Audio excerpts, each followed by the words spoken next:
All right, everyone. Good evening. Thanks for the crew that have shown up. We got a lot of extra interest tonight, so excited to get us going. So I'm going to call us to order now, and we'll start off with roll call. Roll call this evening is going to be to tell us how your students, your child, or if you don't have a child, you're at a school site, how they get to school. Do they walk? Are they dropped off by their parents? Do they ride the bus? Those are basically the three options. And if they get to school some other route, I'd be interested to know what that is. I'm fast. Hot air balloon. No. Okay. I'm gonna start from the bottom again. So Ben Wolf. All right, and is this on? Because I can't hear it back there. It's not on.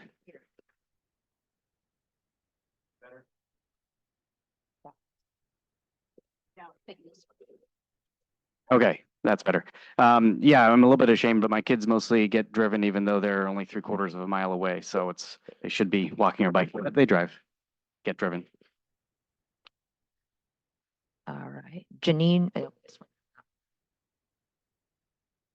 Mine's working. Janine Wilson. I'm a principal at Abraham Lincoln. I don't have any children myself, but of the children at Lincoln, 88% are walkers. Thank you. Nadia Villa. No. Okay. Carrie Taylor.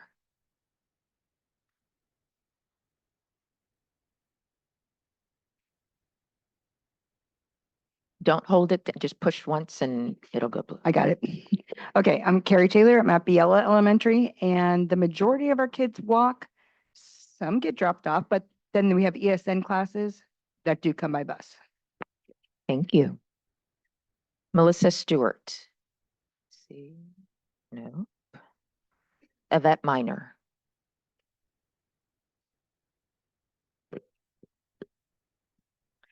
My name is Yvette Minor, and my students and past students, they were taken by me, of course, and it took too long to take the bus or walk to school, so they get driven to school. Thank you. Andrea Loveday Brown. Did I? No. Catherine Howell.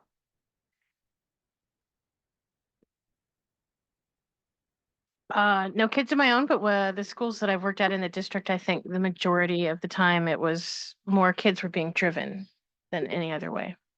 Thank you. Ana Vallejo.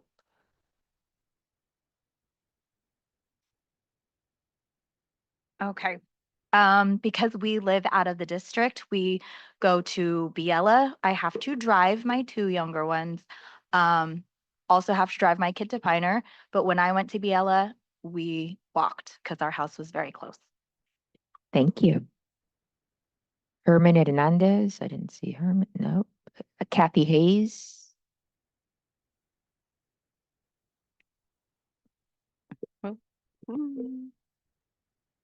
Good evening.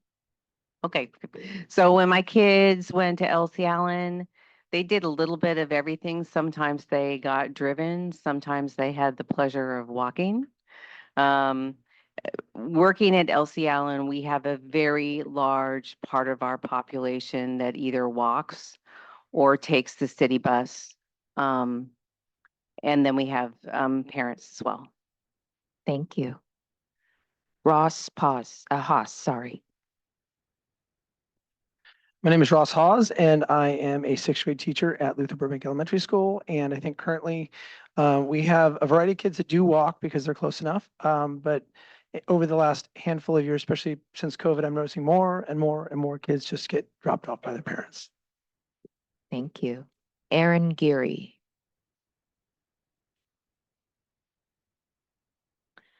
I work at Montgomery High School, and last year and the years before that, I walked to work a lot. But now my daughter has 0 period PE, so I drive her because it's very cold and very early. Thank you. Madonna Feather Cruz. I drive my child to school. Thank you. Adrian Juarez Cruz. ¿Me escuchan? Mi nombre es Adrián Juárez, soy padre de familia. Tengo 3 hijos, 2 estudian en Montgomery. Ellos toman el bus de la ciudad. Y tengo mi hijo que está en Santa Rosa, French America, y mi esposa lo lleva en el bus también. Gracias. Andrea Correa. My bad. My name is Laura Lopez. I'll be interpreting for Mr. Juarez Cruz. He is a father of 3 children, 2 who attend Montgomery and take the city bus, and 1 child who goes to Santa Rosa French American, and his wife drops the child off at school.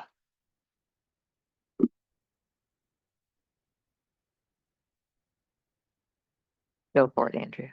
So as a educator, I have never had the luxury of taking my children to school because I am at school before everyone. So my dad comes over and makes breakfast for my kids and drives them to school every morning. So they get a little Tony Pacino in their life. As a principal, I would say that 40% of our students take public transportation into Pioneer every day. I would say 20% probably walk in the surrounding neighborhood. 10% probably drive themselves, and 30% get dropped off. Thank you. Allegra Ann Bushman. Back in the day, my children had to follow me to school. So I would drive them nice and early and drop them off as well. I did have one son that walked to school. He decided to go to Comstock, where I am principal of now. I don't have exact numbers like Miss Correa here, but I want to say I have probably around 25% of my kids walk. They live right in the neighborhood. Probably have about 30 to 40% parents drop off, and then the rest come in, they bus in from Elsie Allen area. Thank you. Allison McLeod Budlong. Well, my oldest child rides his bike to school. My youngest child, I drive. And then in terms of where I work at Santa Rosa Middle, I don't have stats, but I know that there's lots of kids who walk, lots of kids who bus, and I do see a lot of parents dropping their kids off as well. So kind of all of the above. Thank you. And Janelle Black is not here. Tammy Afonso.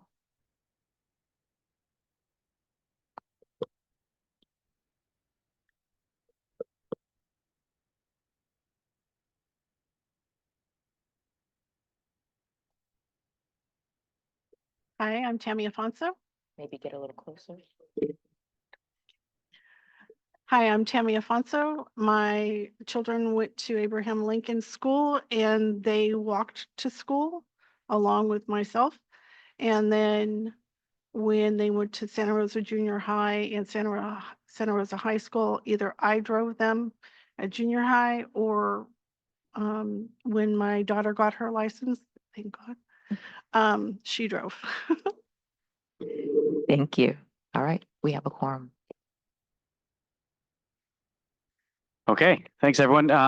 One thing before we get into the main agenda, I was going to bring up a quick topic for the committee members here to decide on real quick. So we have quite a stack of public comment, which we'll be taking for both the agenda items and the non-agenda items towards the end of the meeting here.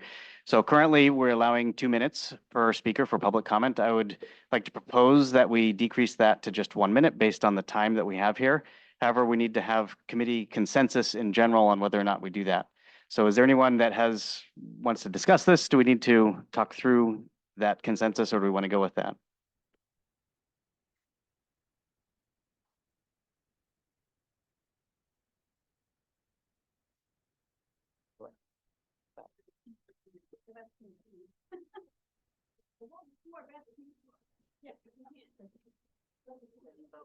Hi, as a parent, I would like to give the parents their 2 minutes.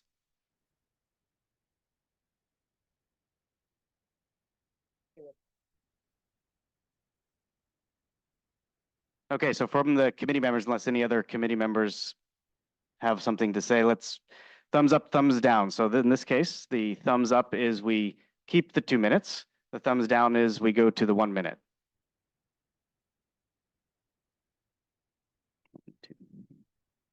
think we generally have consensus overall that we stick with 2 minutes. Okay. Okay, so moving on to the next thing on the agenda, which is the group norms. So during this period of time, we review the group norms, make sure that everybody is under them, same understanding, respecting the opinions of others, assuming positive intentions, and just grabbing some of them, being an active listener and honoring start and end times, focusing on the work of the group, respecting individuals and suspending judgment.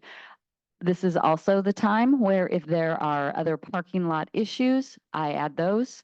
I have been keeping a running record of the parking lot issues, and as we go through the different sections and the different criteria, keeping track of whether or not we've been able to address those, and will in the future meetings continue to work through the other parking lot issues. And I say that because some of the same parking lot issues get brought up time and again about where special education classrooms are. I don't want to have to write that again. I can if we need to, but if you've already mentioned a parking lot issue, we do have that as a running record. So are there any other parking lot issues that we need to talk about, Erin? I understand this may come up a little bit during the meeting, but I just wanted to put it on there. Environmental impact reviews that might have to be done due to the influx of students into certain neighborhoods, traffic, et cetera, and other impacts on the environment.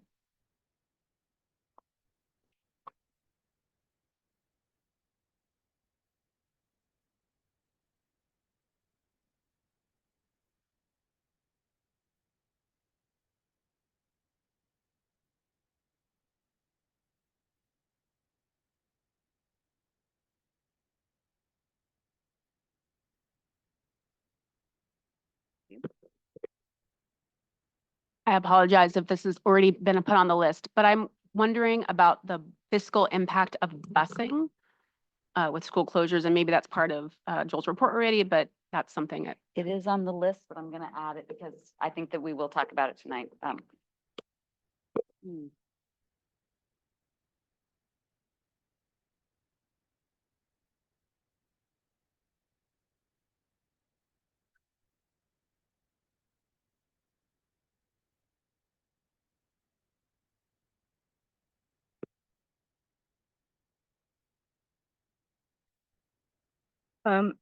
I know we talked about some of the criteria, and one of the things that really been sitting on my mind is the dashboard. I would like to revisit that, possibly removing that out of the scope of things after I've been sitting with the information. I don't think it's appropriate at this time because I just feel like it should not be something we should be looking at. As soon as we get through the parking lot, the other item on here is prior meeting overview. And so we're going to talk about those 3 criteria and whether you guys want to keep them or not. Anything else? And I will add as we go through if there are other things that come up. So it's that same item. So as Yvette just mentioned, at the last meeting, we were looking at criteria with regards to educational programs. And we shared the information with all of you with regards to the dashboard and also the math and English language arts testing for the students. And there was some discussion from some committee members about, as you just noted, whether or not that should remain as one of the considerations and whether that should be looked at. And so we promised at that time, because it was getting a little bit late, that we'd talk about it today to get a consensus from the committee as to whether or not you want to keep that or we want to pull those 3 criteria. And so it was criteria 14 was with regards to the dashboard results. 15 was the math and 16 was ELA. So those are the 3 that are up for conversation. And so before we do a thumbs up, thumbs down, wanted to give any of you an opportunity to share your thoughts on why keep or why you feel it's important to remove it from the criteria that you guys are looking at. If anybody had any thoughts or feedback that they wanted to share with the rest of the committee. So my reasoning after we talked about it. We stated that the test scores was only like for a year or a year and a half or something like that. And so it's not indicative of how the schools are represented. It's just one snapshot. And so for me, I think it's not conducive to this process because we don't have enough data. And so that's why I'm saying we need to take that out. Anyone else had any other comments or thoughts? Yeah.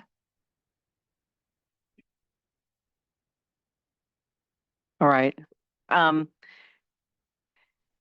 I think there was a conversation, right, at our first meeting about inclusion of dashboard items or not, and whether it was relevant. My only concern is that there's a piece of information that isn't coupled with any of those three criterias, and it's the student population that school serves. If you have a student population that is 75% English language learners, perhaps you may not be doing as well on some of the dashboard items and the EL and the math items as if you are students where English is the primary language. They've only had English to learn, and they come from an upper socioeconomic environment that values education, for example. So without having an understanding of the demographics that the school is serving and having an understanding of looking through those lenses and evaluating it, I think it sets up the opportunity for misperceptions about schools that I personally don't find relevant. Yeah.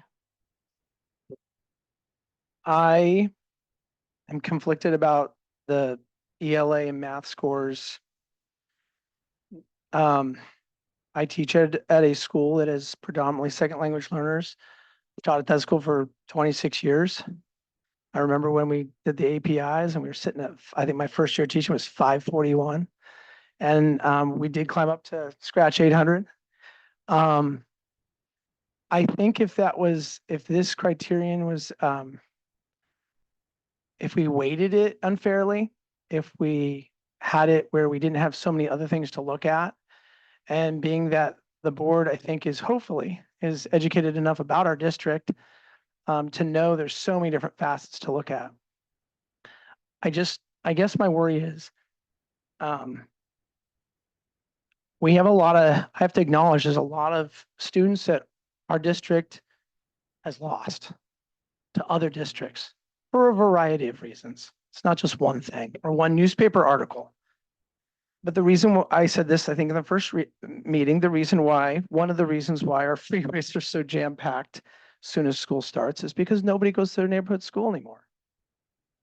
I'm looking at this data, and I mean, one school, I'm just going to say one school has a net inter and intra-district net loss of 639 kids.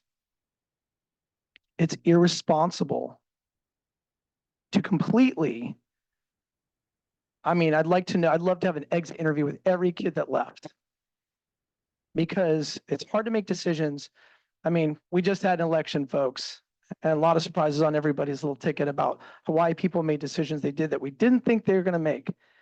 Nobody, no demographic, no group of people is monolithic in this town or in this state or this country. And better information always helps us make better choices. But I do know this, and I've worked at a school where I've had to go, man, we're working our butts off. And, but yet somebody thought across town was a better brand of education. And I know every single reason that was just brought up because I've had those parents working their butts off my parents that have been parents of my students in my classroom, and they are, they don't speak the language and they're trying. They have one older student that's doing all the translation for their family. I know this. At the same time, there's a huge portion of, I live in Elsie Allen's immediate neighborhood. All you have to do is drive through the greater neighborhoods and look at all the graduation signs. You want to find out where everybody goes? Drive around in May. Drive around at the end of May or the beginning of June and look at all the kids who go to Windsor or Rancho or Anley that live in Santa Rosa City Schools neighborhoods. As much as I don't want to include some of this, we would be irresponsible not to at least have it a piece of all the information that the board has, because people chase where they perceive safety to be, real or fake. They chase where they think the rigor or the teaching is tougher or harder. Maybe the kids are more stressed out, real or perceived. But we have to face the facts that as a teacher, I know that all of the teachers I work with are working their butts off, and they're working with what they have, and they're working with their community as best they can, and they all want the best for their students. At the same time, we have to realize that how do you have negative 39 students? And I know that they are going to other schools in our district or outside of our district, and they're chasing something, whether it's safety, perception of a better opportunity, or leg up in education. And I just feel like we can't completely ignore a couple pieces of data. My school in elementary, we're in the red on suspensions. We suspended like 6 kids last year. 6.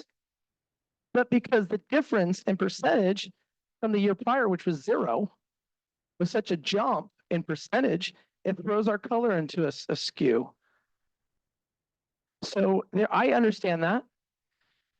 I have 20 kids at my school that are 10 or more absences. Those are the chronic absenteeism kids. And we're working on those kids. And I know they all have a different thing going on, real things. At the same time, this is the most stressful and painful and sickening thing I've ever had to do in the 26 years I've been in this district. You know, I'm born and raised in this district. I went to Cook Junior High School. I went to Montgomery High School. Do I want to see, I already watched my junior high school closed. It doesn't feel good. I coach at Montgomery. I graduated from Montgomery. It'd be sad if that is a target. That's not why I'm here. And every single piece of data we can collect and try and provide the best, fullest, positive or negative snapshot of everything we've got to throw at the wall and say, let's try and make the most responsible decision we can possibly make for everybody. Not just kids that are going to be sad. There's a lot of adults that are going to be weeping a tear too, because they were raised in this town too. I just feel like there's a lot we need to consider, and parents chase scores, and y'all know it. You can't leave this out.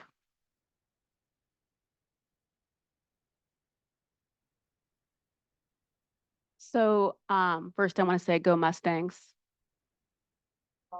Go Cook. My understanding of this process is that we are being supplied with a lot of data that's kind of pre-populated and ranked for us.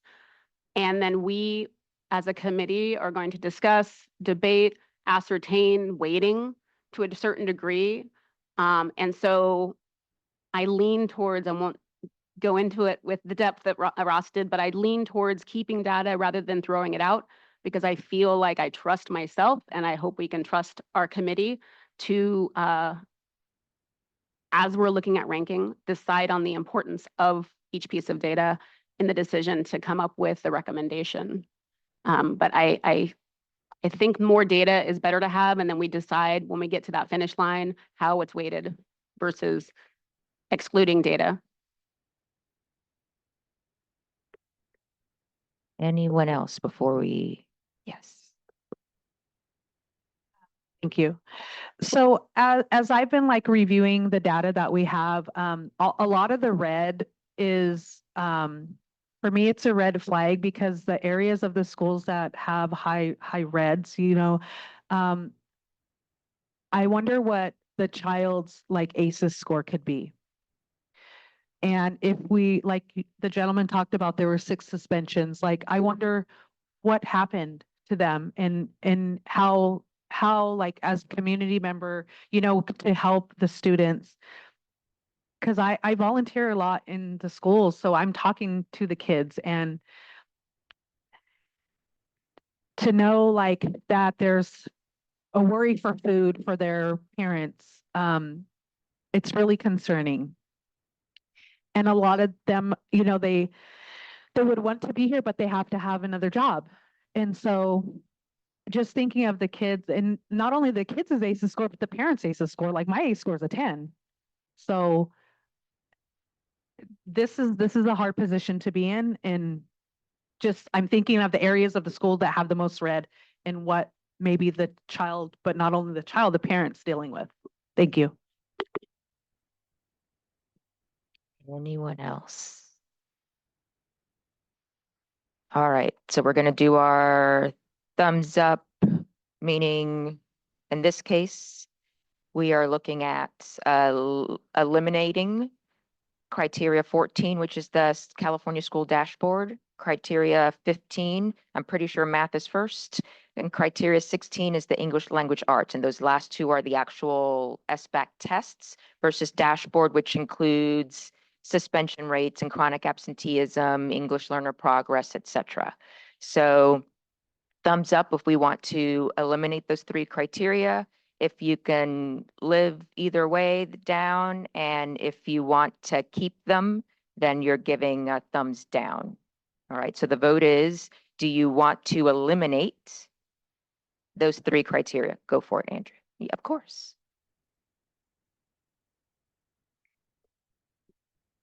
I guess my question would be, if we're looking at the SBAC test score criteria for math and ELA or the dashboard, are we focusing on growth or are we focusing on moving down?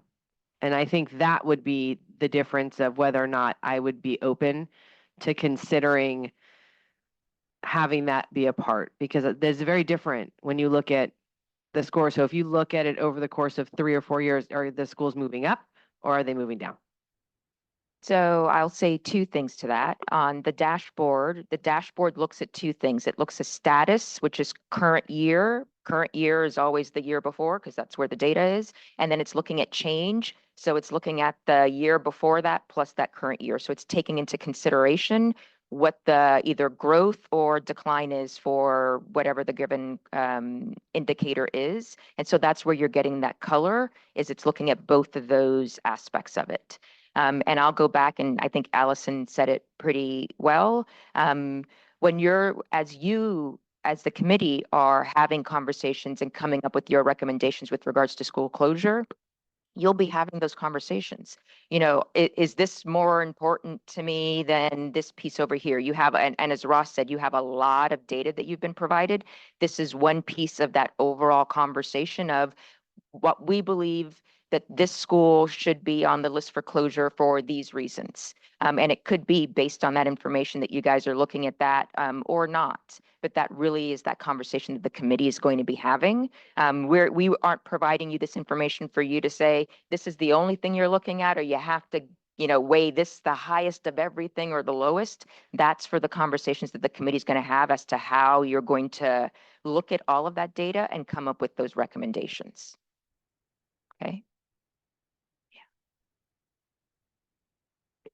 For exactly what's been brought up, I think criteria 14, 15, 16 are the criterias that have a lot of things you have to look deeper into to understand the data, whereas everything else is pretty much black and white. It is how much something costs, how big of a size, how many rooms are available, whereas criteria 14, 15, 16, as has been mentioned, there's so much behind those numbers that I think it skews what the data is showing. Thank you.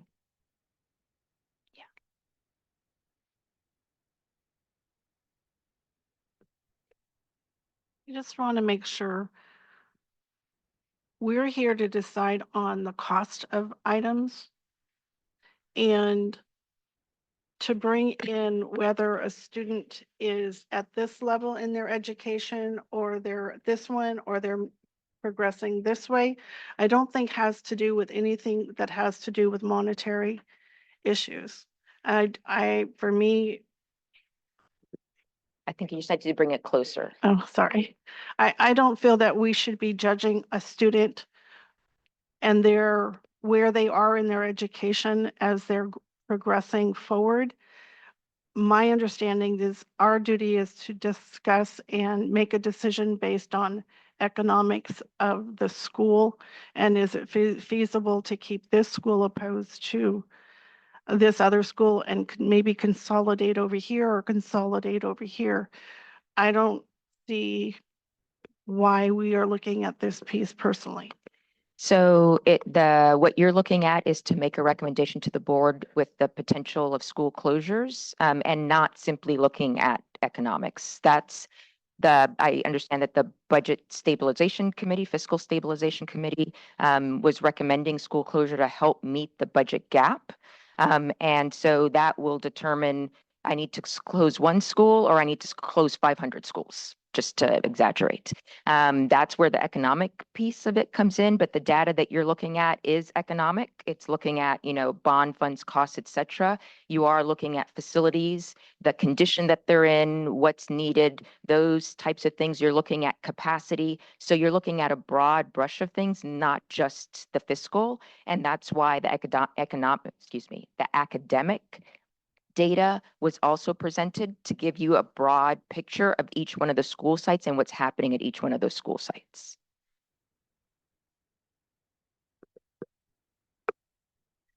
I agree with Tammy. I don't think that we should be looking at test scores for school closure. So many different factors go into test scores that have sometimes very little to do with what the teacher is doing in the classroom. And I would prefer to focus on the other criteria. And then after schools are consolidated, the district should look at those schools that have the red and give them more resources and support. And then just for clarification purposes, again, 2 of the criteria are looking at the test scores. The dashboard is not just test scores. It's looking at chronic absenteeism. It looks at suspension rates. It has something on ELA and math, and then it's also looking at English language progress. So just wanted to throw that in there. All right.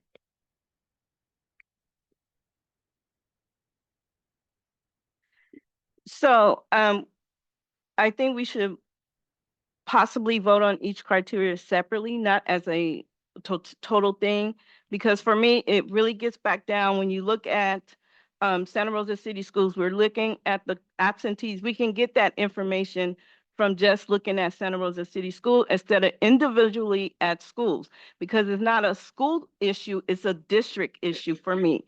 And so when we're looking at, socioeconomics, different populations, it's the district as a whole.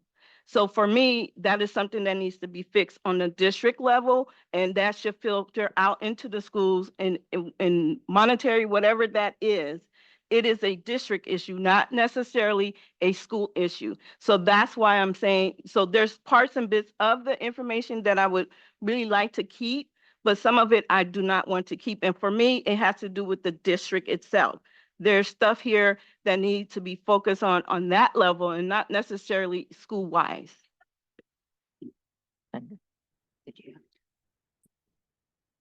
I also just want to say that even though these are all colored, these kids that are in these schools are going to be going to the other schools. So the data will show the whole health of our district, so to speak. It doesn't, personally, on a personal level, it doesn't matter where your child goes. If you are a household that takes education and puts it high on your level for you and your children are going to be successful. I have a daughter who went through Helen Lehman, went through Cook, because I made her because I was there, went through Elsie Allen, and she carries her PhD as of 3 years ago. It does not matter where you send your child. These kids are all going to be an influx of wherever we have to put them. Keep that in mind.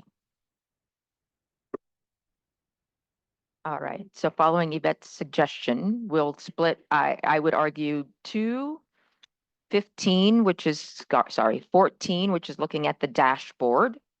So again, which looking at multiple metrics. So we'll thumbs up or thumbs down to eliminate criteria 14, which is looking at performance level on the dashboard.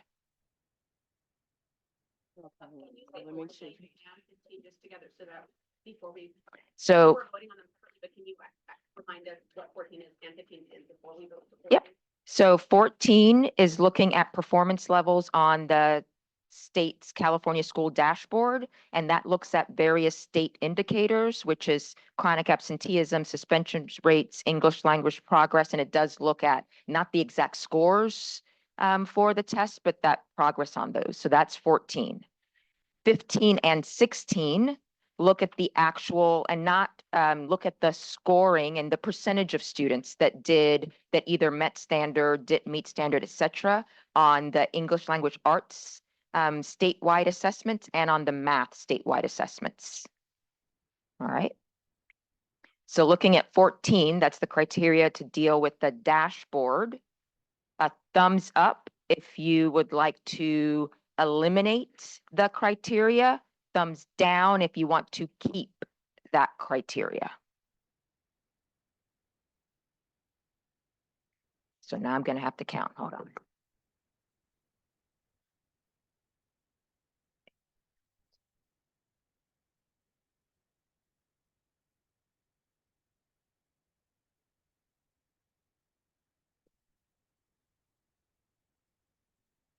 All right, so the consensus, the majority is eliminate criteria 14.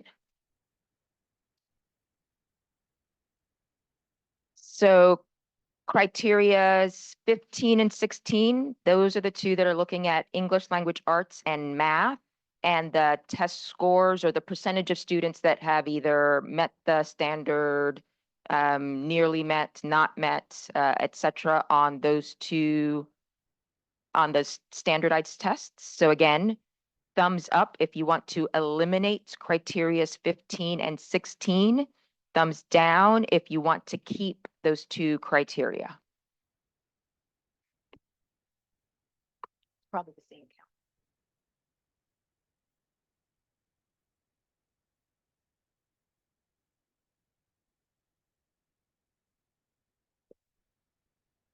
All right, so we will pull those three once we get to having the conversations about recommendations and what's going to be recommended moving forward. All right. Okay.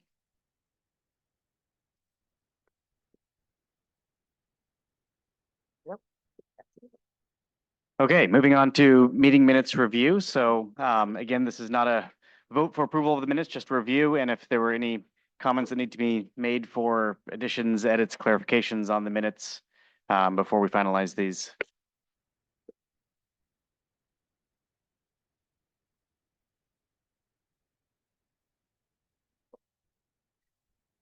If not, then we can move on to the bulk of the presentation. Lisa, Joel. Oh, sorry. First one. So the criteria that are pertinent to the information that you're going to be receiving this evening, we're going to be looking at any safety concerns at the school sites. There's actually two criteria. There's one, if there's anything existing right now that's of concern. And then the second one, number 20, is if once you close a school and then more students are going to a given school site, if that's going to cause any additional or new safety issues that may not be present right now, given the number of students that are at a given school site. 21 is whether or not there's going to be transportation required for the students from a closed school sites to get them to their wherever the new school sites that they would be assigned to. 22, if there are any alternative uses that have been identified for the school site. So if it were to close, has the district already had any kind of interest or any kind of thoughts or ideas of, oh yeah, we could use that site for X, Y, or Z.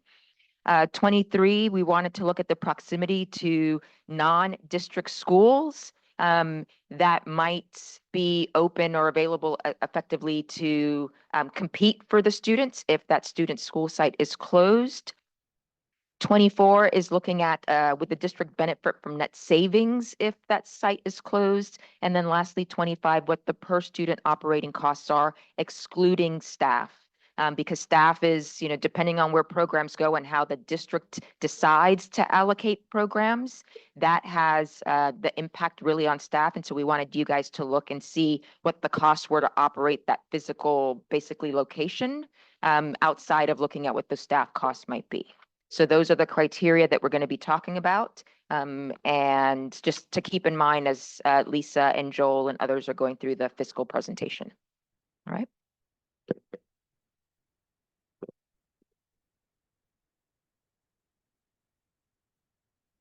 Okay, first I'd like to thank Joel and our team, Simona and the rest of the team for really spending a lot of time working and gathering this information. It's very much appreciated. And I apologize up front if my voice cuts out because I've been speaking a lot. I'm not sick, it's just a loss of my voice. So I'm not going to spend very much time on this evening. If you watch any of our budget presentations, you'll know that we have an ongoing budget cycle, and it's the only time that the numbers are final is after the year has ended 3 months later. So looking in September, we take a look back at the prior year's actual fiscal status. At each budget reporting session, it's really based on the best information that we have at the time. And at each reporting cycle, we also have to project for the current year as well as the upcoming 2 fiscal years. Something that we feel like is really important and really the big driver behind why this committee is necessary. If you take a look at our enrollment history, excuse me, and this is excluding our charter schools. This is the district school site, the traditional school enrollment only. Looking back in 12-13, we had 15,430 students, and we are now at 12,860 students as of our preliminary uncertified enrollment information from the first Wednesday in October. Oh, sorry, wrong one. Thank you, Joel. 23-24, that's our certified data from last year since we've been going through certified data only. So thank you. During that same time, our staffing has stayed relatively flat. So we've had a couple bump ups and a couple bump downs, but we have increased from 12-13 when we had 16,000 students to 23-24 when we were at just under 13,000 with 1,253 employees. So obviously, if we are losing enrollment and continuing our staffing because we're operating multiple sites more so than we can spread those students out, there's an issue. Some of the other things to be aware of is that we did have one-time funds going all the way back to 15-16 every year from 2015-16 up until this sorry, up until last year, and we're spending out the final little last dregs of it this year. And that ranged everywhere from $237,000 all the way up to we had several million, $28 million. So really a variance there. And then in that same time frame, some of the things to keep in mind are the differences in the cost of living adjustment. So depending on different fiscal factors, if you look back in 13-14 through 17-18, that 1 or 2% was pretty normal. And then we jumped up and we had some extras in there for a little bit. And now we are back down to a much lower standard COLA, around 1 or 2% is typical. In this time, we also had increases in the catch up from the state for getting us back to where they had cut us down from during the recession. So things to keep in mind. At the same time, our retirement costs for all certificated and all classified. So this is not just in the classroom. It's not just our secretaries and custodians and support staff. It's all certificated. That includes administrators and are under STRS for the most part, with a few exceptions. That'll be PERS and the opposite. And all of our classified, so including up to classified administrators, are PERS. So you can see the difference in what we have for every dollar that we spend on salaries, the increase in retirement costs. And that's nothing to do with anything with our staff. That's a state level that we have no control over. So again, looking at those one-time funds. And please, if you have questions as I'm going through these, please stop me because I'm just going to continue through unless you stop for questions. Maybe.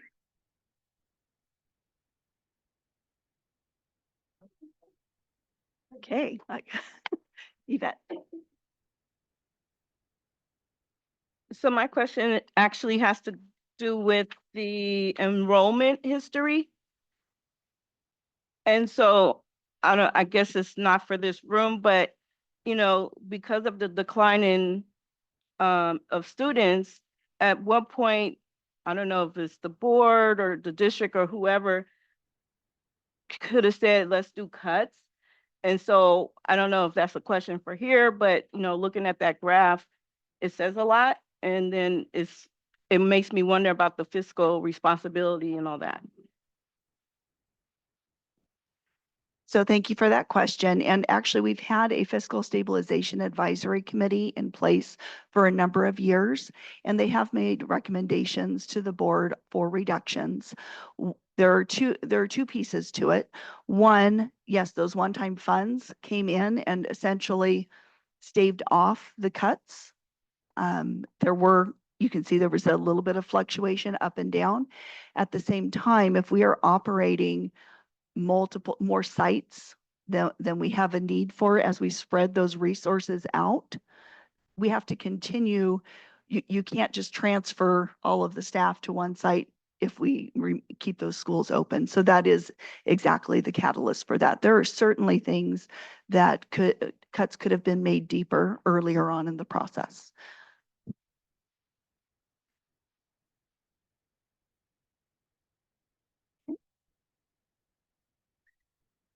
Okay. At the same time, we take a look at our budgetary status, and I'm sorry I didn't explain qualified versus positive or a negative certification.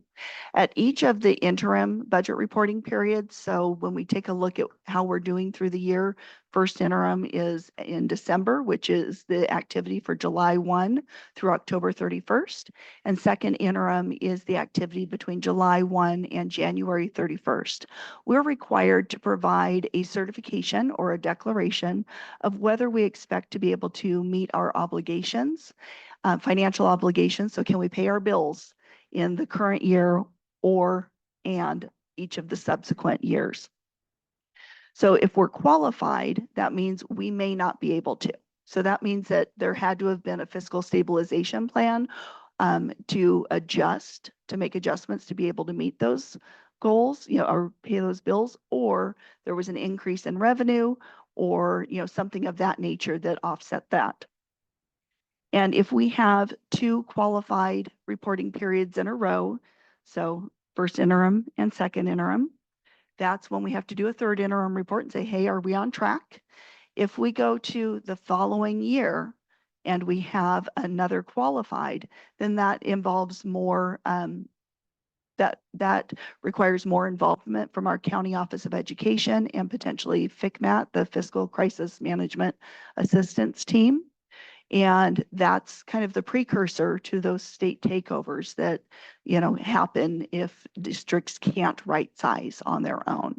So that's kind of where we are at right now, is we are in that, coming up on that third reporting period, that interim for that first interim in December, whether we will be qualified or positive. Positive means that it looks like everything is as it should be, or there are concrete plans on what revenue increases or expenditure reductions will be in place, and the board is adopting those and moving forward to get you back into a positive. Yes, Erin. If we are $20 million in debt, how were we ever rated positive?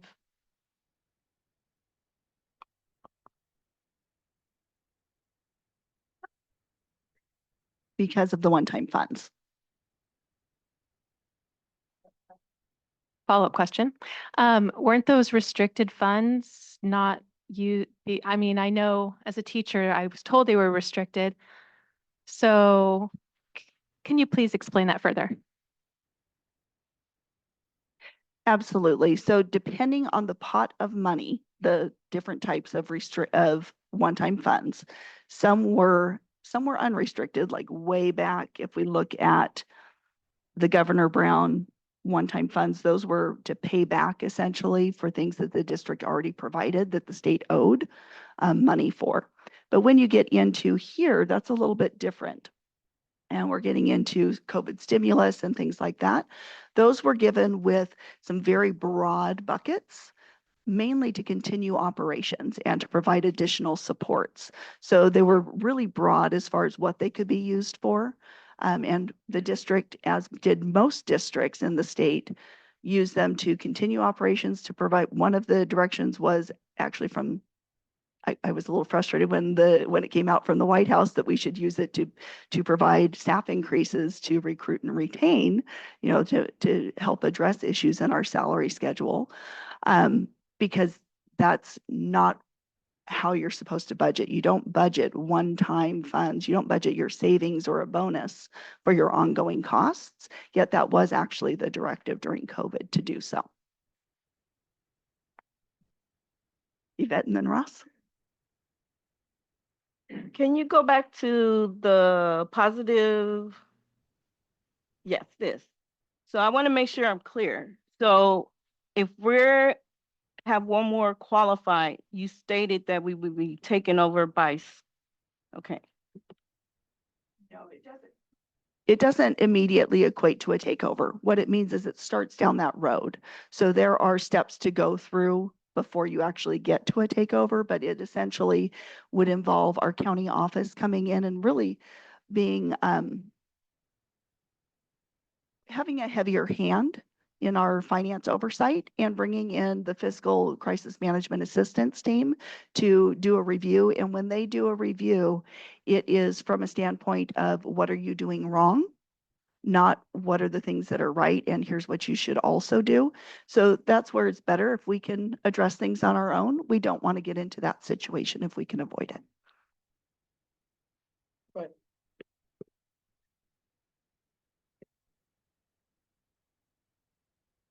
Okay. So we're about to make a decision with this year being qualified. And it's going to be important to know for 24, 25, if there's no way to project that, but that would make a difference for me in making a decision whether or not you're going to be qualified, because then even after this process, we're still going to have issues. So it's actually up to the board. Remember, you as a committee are advisory to the board. The board has convened this committee knowing that we need to close schools. We are not at a point of if we close schools. We are at a point where the board is looking for a recommendation on which schools should be closed and consolidated. And so that's the board has already taken that step.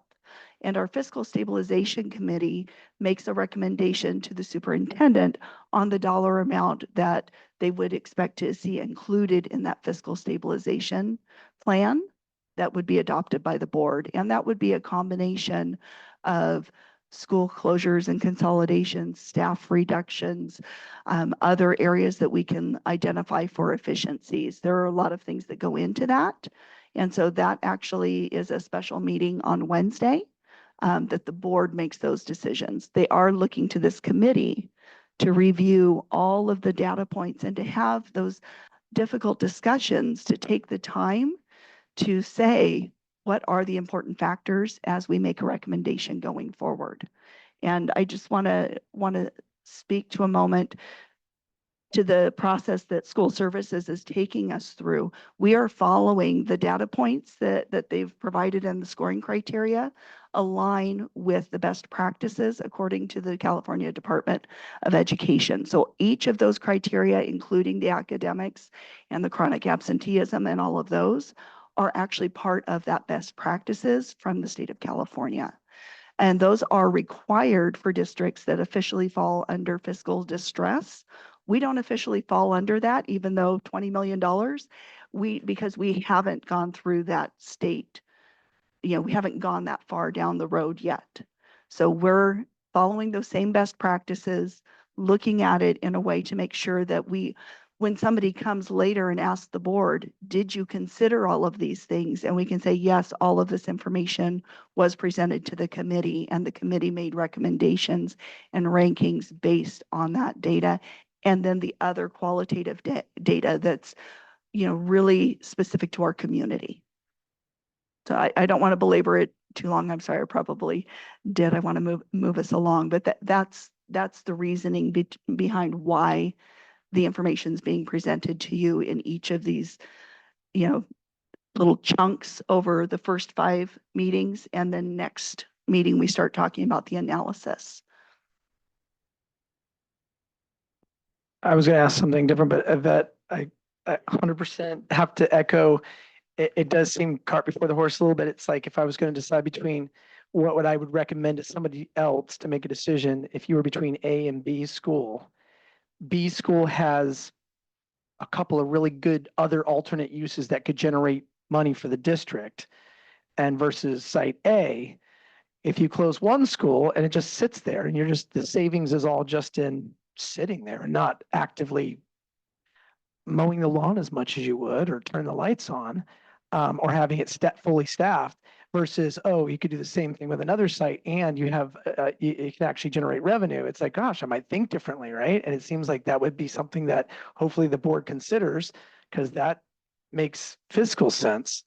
But I don't think we have that option. So my question really is, maybe this is looking at the Christmas presents before they get wrapped, but are you able to say whether our December is going to be a negative or a qualified, just because it seems so big? And then I guess my follow-up to that question is, what does the state takeover look like? I mean, what would so if let's say we're taking over and they're driving the bus now, do they just show up with 3 accountants and they go, are you working with the kid? Bye. What do you do? Nope.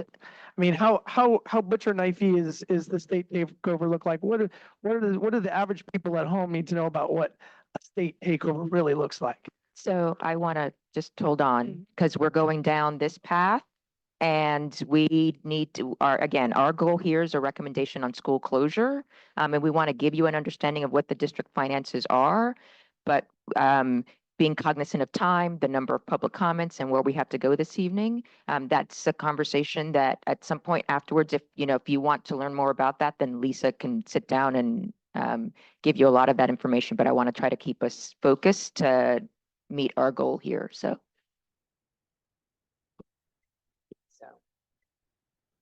We will, I was going to say, as Lisa mentioned, there is a fiscal budget stabilization committee that is going into all of that in detail, and anyone is welcome to attend those. They're also, no, sorry. So that's actually an advisory committee to the superintendent, but the recommendations from the committee will go to the board on Wednesday. So yes, this Wednesday.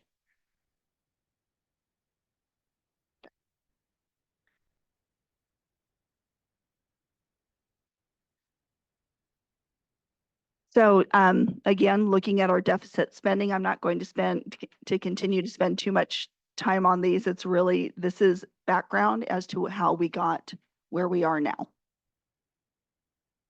And so if you look here, we go up and down. Whoa, sorry, as I try and scroll there, I end up changing the slide. As we go through up and down, and really that has to do with those one-time funds.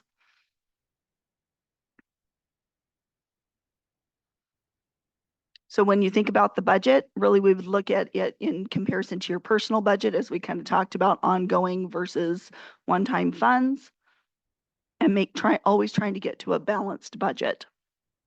And then having a fund balance or a savings account for those economic uncertainties that happen.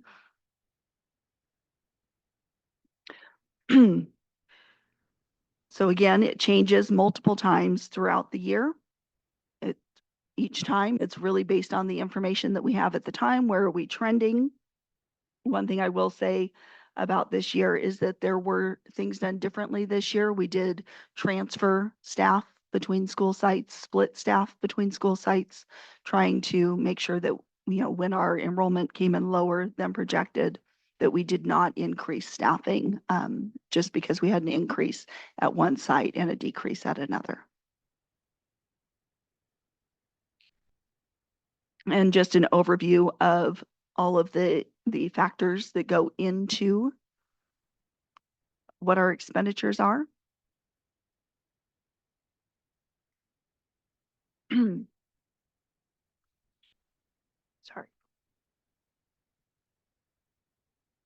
The majority of our funding comes from state revenues from our local control funding formula.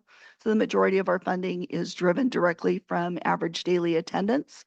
So if students do not attend, regardless of the reason, even if it's for illness, the state does not provide funding. And we have to staff as if each student shows up every day. And so really what we are looking to do through this committee and through other processes is to focus our resources to be able to provide better experiences, actually expand programs, which we can do at a smaller number of schools. If we continue to provide everything at each school, that stretches our resources very thin, and our programming actually suffers in that way. And 77% is from salaries and benefits. And the average is around 80%. We do have a large number of contracted employees in special education due to difficult to fill positions. In our multi-year projection, so this is as of adopted budget, we did have a shortfall beyond the reductions that were made. And remember, we did make staffing reductions, a substantial number, and other reductions. We still have a remaining almost $20 million for 25-26 and $17 million for 26-27. In making the reductions in 25-26, those would, if we can come up with ongoing, which school closures would be ongoing reductions, as would reductions in staff, that lessens the impact in the outer years. The earlier that we can right size staffing and sites,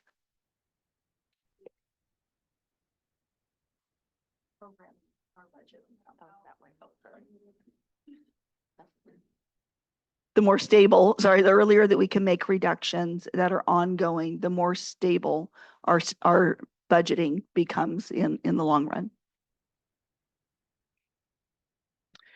Question on I guess the prior slide with the 19 million and the 17 million gaps there. Should we look at that the site closure is meant to close these gaps, or are there other activities there? How much of the site closure activities are going to be focused on that? The board will be making that decision on Wednesday based on recommendations to them, but a large portion of this would come, the majority of this would come from the combination of school closure and staffing reductions. When you look at the other items available in the budget, there's just not as much there, because obviously the cost of staffing is our largest expense. And then from there, how can we more efficiently offer, those programs and that staffing? How can we deploy them in the most efficient way?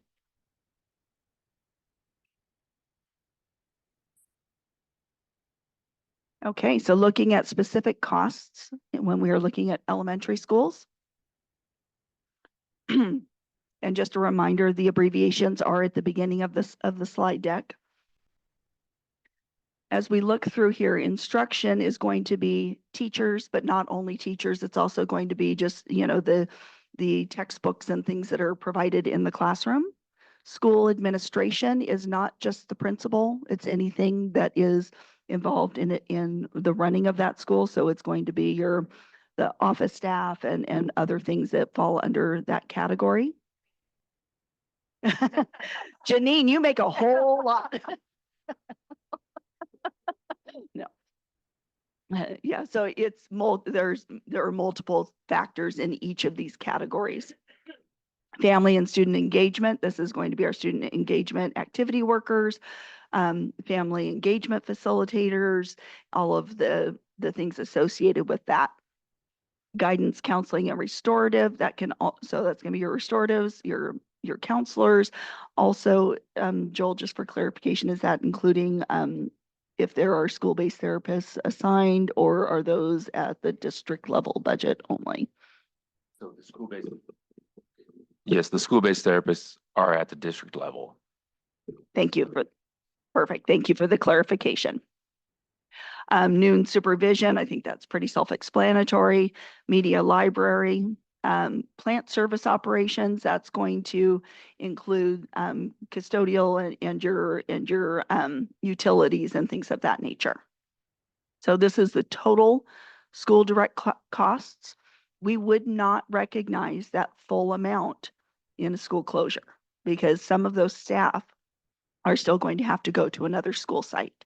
So that's why you'll see a difference between the total operating costs and the expected savings, as well as Brianna mentioned, the difference in just what the physical plant itself takes. Another thing to note is that there are many services and costs that we don't account for at the site level, that it's accounted for in the district level. So there would actually be other reductions that would follow along with this. And that's where I mentioned between site and between school closures and staff reductions and others as the combination for how we get there. Because as we close school sites, there are ripple effects with that as far as other supports that may not be needed or may not be needed in that at that same level across the district. Oh, yes. So, so we should really be focusing on the projected cost of savings, not so much how much the total school direct costs. And so the number you have on here is for the year 2930.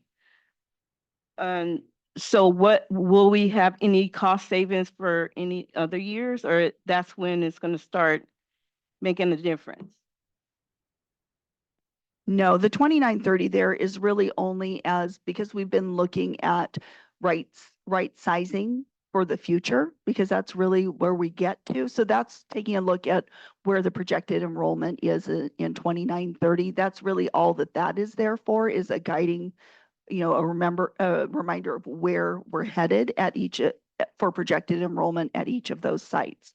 What we would actually be looking at is this column right here, the total school potential cost savings. So yes, we would recognize that when the school, after all of the transfers are made and consolidation and all of that were to happen. So this would be the amount that we would be looking for when we're looking at the budget.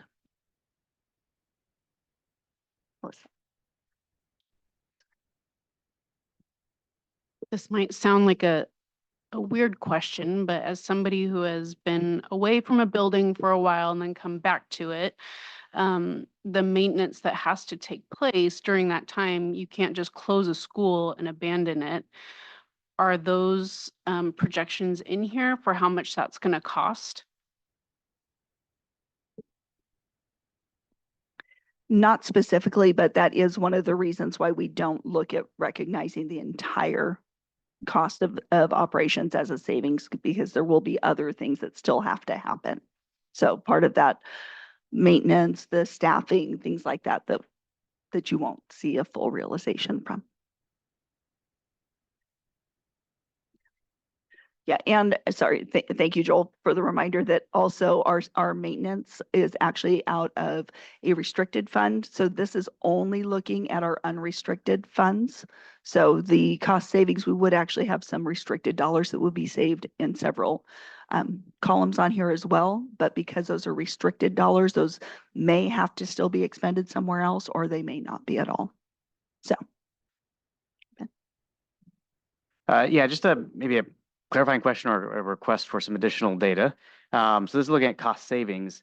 I feel like we should also be looking at revenue or LCFF funding per site as well, with the mix of students that we have in those sites. And then as we start looking at, okay, if you close a site, yes, there's a cost savings aspect, but there's also a potential revenue loss to the district aspect, depending on the mix of students and where they are and where they might go to after that. Maybe how do we account for that, or can we put that data into the mix here, or why was it not included in the mix? So the district is funded on the district as a whole. So our elementary is lumped together and our high school is lumped together. Where that wouldn't be the case would be the charter schools. They receive funds individually based on their enrollment. But aside from that, it's at the elementary district as a whole and the high school district as a whole. We allocate out to sites based on the, some site discretionary funds based on those populations. So it's really a site budget that would be referring to. Sorry, just to follow up on that. And maybe so yeah, I understand the differences there. The same dollars are coming in, they're just being kind of allocated a little bit differently. But if we look at inter-district, so folks coming in, kids coming in from outside of the district, and let's say, for example, Maria Creo was closed and it has a number of students coming in from out of district. Those students may not choose to still remain within the district. They might go someplace else, or similar LC Allen, whatever school you look at.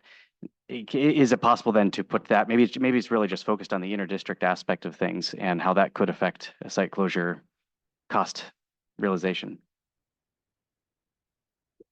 I would, I think it's somewhat difficult only because you are presupposing whether or not those folks would actually stay or go.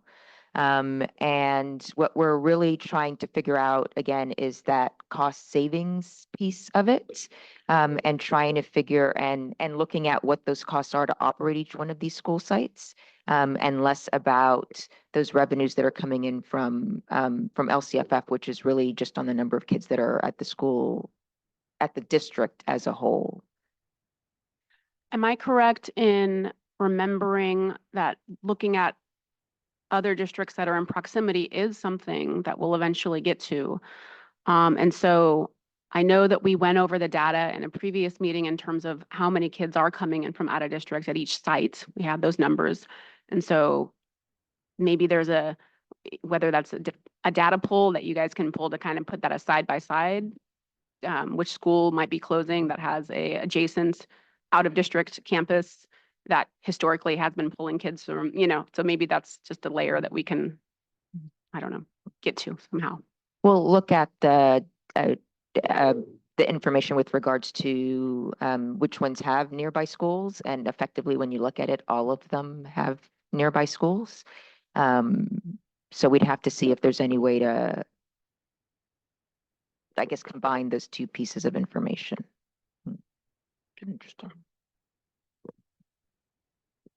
We're super, I mean, I don't think we can make a graph on what you're both saying, but it's 100, what you're saying, what you're both saying is 100% a real question that I wish we had answers to. I mean, I could tell you could ask any athletics program in the high school system. We all know where our athletes go. I can tell you how many athletes at Montgomery have gone to Newman, Windsor, and Rancho, and the two that went to Anley. I'm sorry, I'm just talking about soccer. But I know exactly, that's one pie piece of what draws kids in the district. We know those things.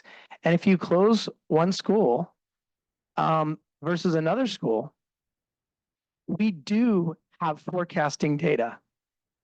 And you could talk, like I said, just looking at high school boosters programs, they could tell you where what percentage of kids you could lose if one site versus another one was going to close, because kids are planning their beyond high school experience in colleges, and they would like to be in competitive sports programs.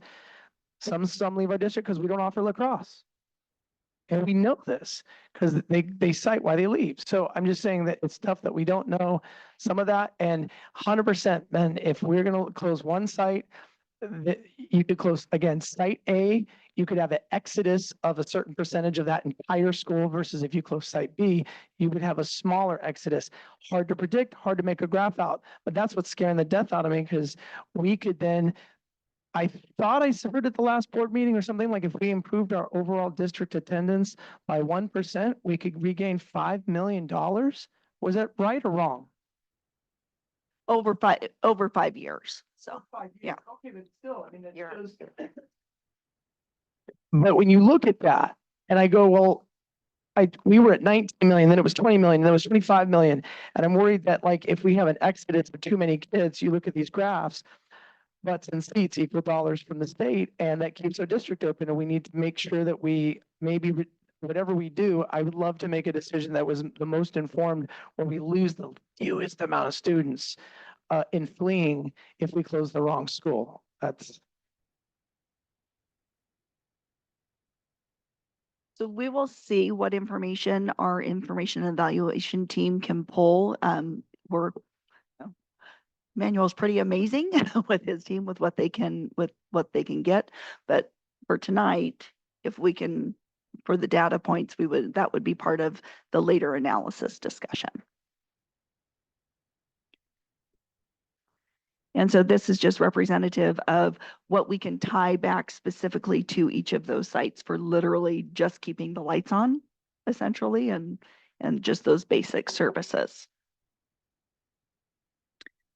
Okay, as we go through middle schools, it's kind of the same data points. So this is our overall operating costs. And then when we look to what could potentially be the savings for each of those middle schools. Again, unrestricted general fund only. And then again, just keeping just things running. And you can see as we go through there that there's a wide range of costs by site. So when we get to the high school, you'll see that it's substantially different until we get over here to without the staffing adjustments, where we go. And that's really representative. If you look here, that is representative when you look at the difference in the school costs, quite a bit based on having to spread that staffing across multiple sites versus if we were to able to consolidate to fewer sites. And that's across the board between elementary, middle, and high.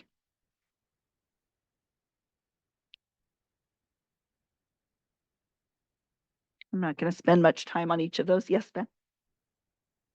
Just a clarification. I didn't quite understand. Maybe you could clarify a little better. Yeah, so on this slide, the plant operation services versus the next slide, plant operation services, the difference between those, and then the per enrollment, and I'm trying to eventually tie it out to what was on the spreadsheet. I couldn't quite align those numbers to match what's on the spreadsheet for the per enrollments, and maybe you can explain the difference between those two fields. Sure. This one includes staffing that's related to plant operations versus this one has no staffing attached to it. Okay, so then, and maybe we'll get to this, we can push it to the end if that's better, but how does that tie out into the fields in here? Because the numbers didn't seem to line up. No, the difference there, this is just showing per the projected enrollment, so you would know based on those number of kids. When we've been looking at all of the criteria, we've been doing it based on the total capacity. So assuming that school site was completely full based on the number of kids that could fit at that school site, that's what's showing up in the Excel files.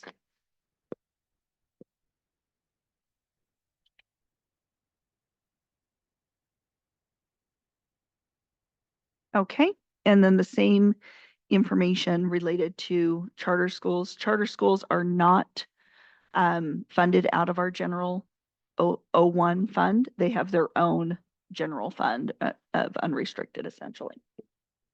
Yes, Andrea. I'm just wondering if the line for CCLA is a misprint because it's so far above the rest of the schools.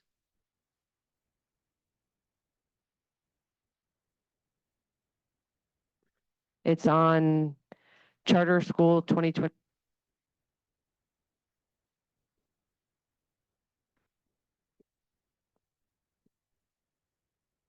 No, it's not a misprint. This is, I mean, CCLA is a very large school in comparison. It's got TK through 8.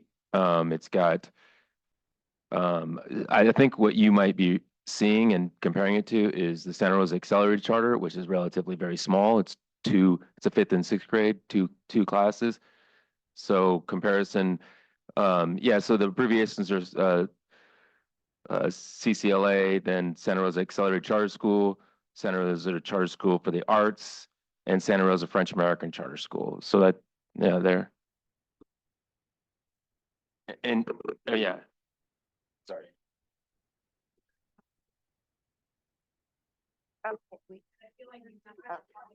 So we need the public, there are public comment cards if you have some comments that you want to add, but we really want to allow the committee to have these conversations, so thank you.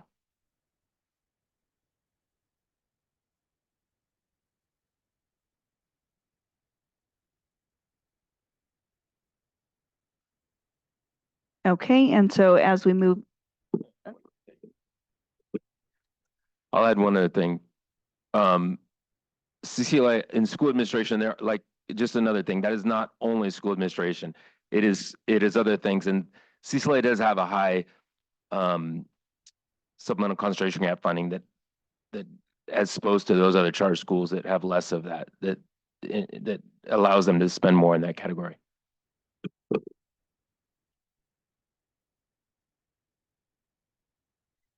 okay, and as we take into consideration the potential on savings, and where I do talk about that, why we would be looking at charters in that way as well is because there are times when charters are not necessarily self-supporting, or when there are other initiatives that the district has moved forward with and has chosen to provide the same services to the charter school that's actually out of the district's general operating fund, which is allowable for our own dependent charters. So we aren't comparing apples to apples when we're talking charters compared to our traditional schools, but we are providing the same information to the committee for review.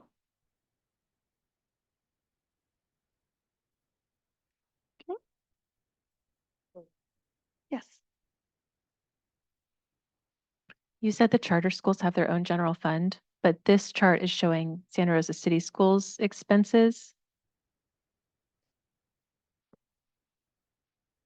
It's showing both because there are some things, as far as, no, sorry, Joel, do you want to speak to that since you prepared that information? I want to answer it.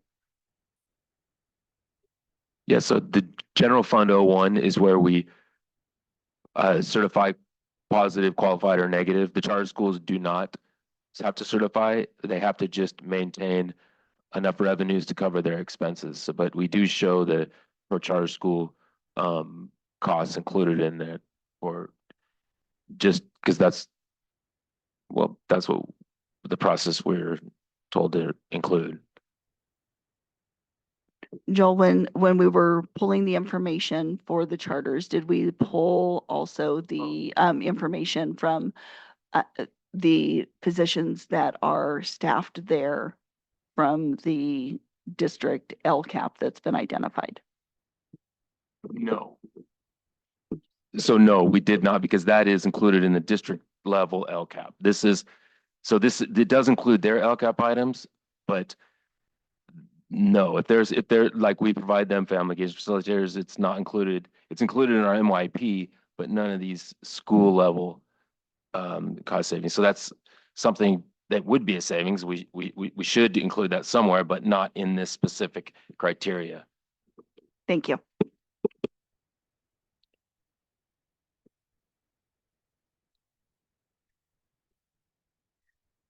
Okay, as we were going through and talking about potential for alternative uses, as a district, we have not had a large conversation about the alternative uses, the potential for alternative uses.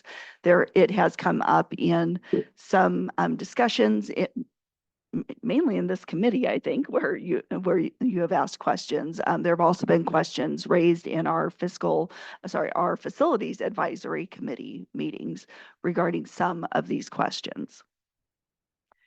But for the most part, it has not been talked about at length. Again, the final decision on alternate uses would be up to the board. And again, if there are surplus facilities, that would be up to the board to create that 7-Eleven advisory committee.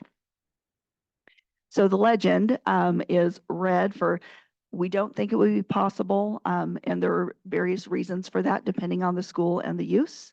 To be determined, that is the case for the majority of our sites where we have a potential for seismic impact because we don't have enough information there yet. We will be going out and having some information nights at each of those impacted schools in December. So I know that's a definite concern of many people in the audience, so I just wanted to go ahead and mention that.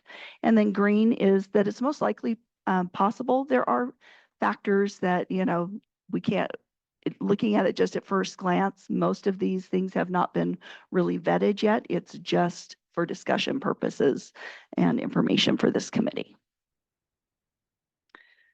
So as we go through this, again, those in gray are the sites that have a potential seismic issue that we don't have enough data regarding yet. We do, however, know that those sites would not probably be ideal for high school. So that's kind of the thought process on here when we look at our elementaries, that they could all be used for other elementaries, potential for early learning child care centers. So that would be our special education preschool. They may work for a middle school reconfiguration of 6 to 8, which was, I know, something that's been thrown around. Potential for under the law with staff housing, there have been changes in that. Joint use, there could be a potential for joint use with another organization, including the city or a nonprofit or whatever else that could potentially be. And other district use was identified. I mean, that could be any number of things as far as relocating offices there or particular, services or whatever. That's a to be determined. Many things could fall under that. Yes,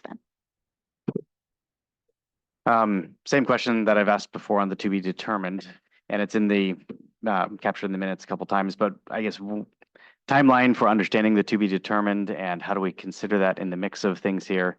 Obviously, if we make decisions on sites and then we find out a year or two down the road that it changes based on that, it could be significant impact. So guidance on that and timeline for the to be determined.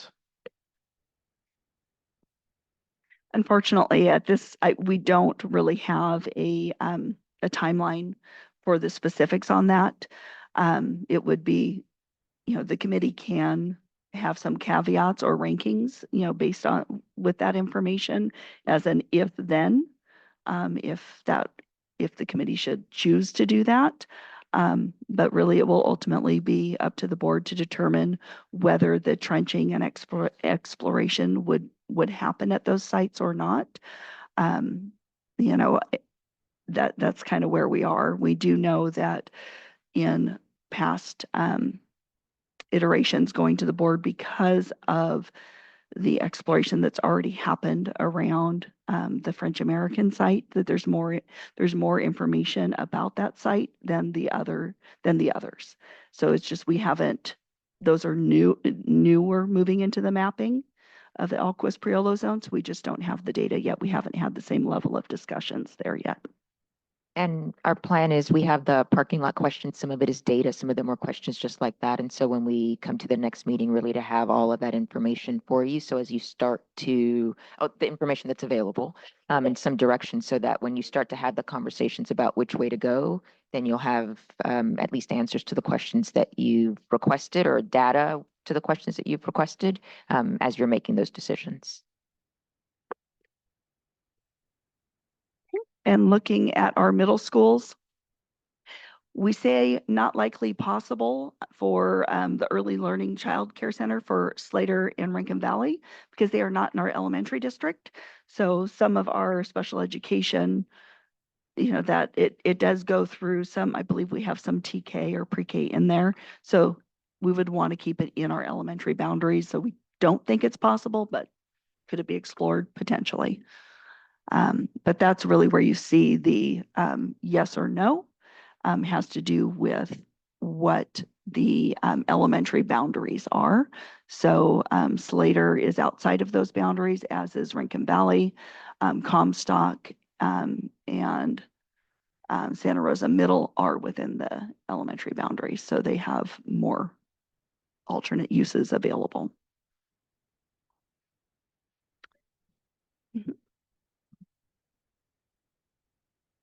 Could you explain what the difference is between middle and middle 6th through 8th?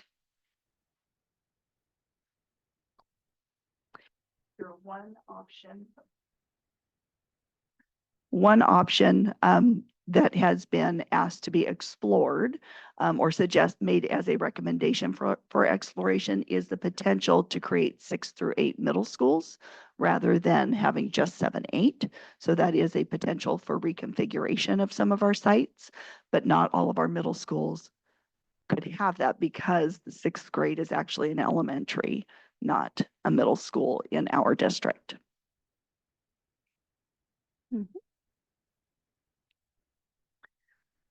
Okay, and looking at high schools, it's essentially the same issue related to whether we could or couldn't have that early learning child care center. Elementary grades would not be available. Middle 6th through 8th, not likely.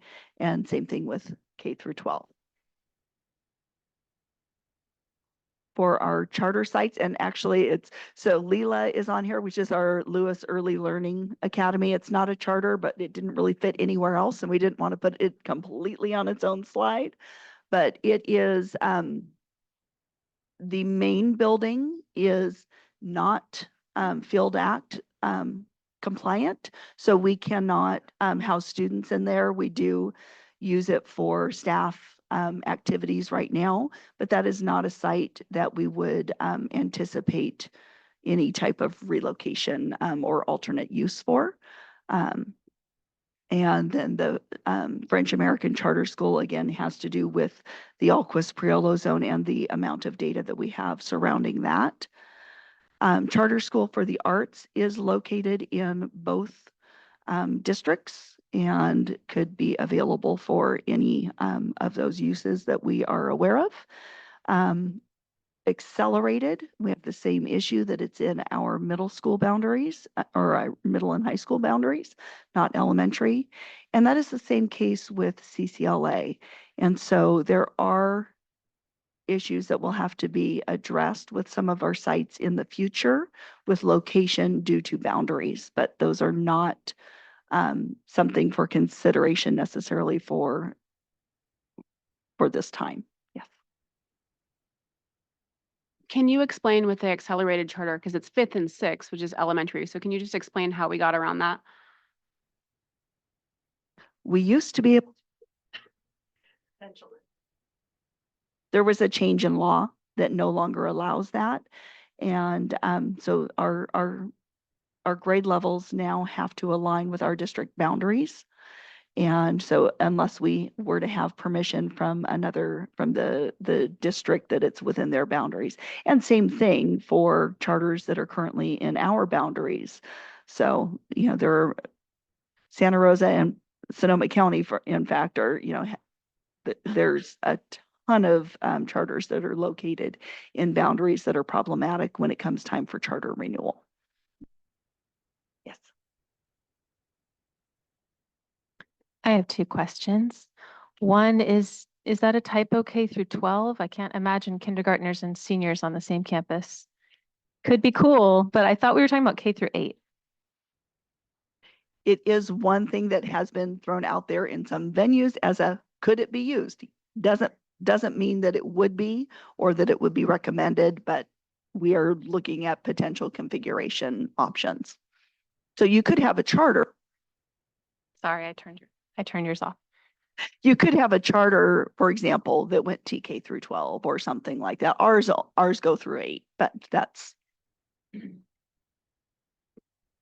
And my second question was, Shrax is really just a couple of portables, so I don't see how it could be a high school or staff housing. There's not very much to it.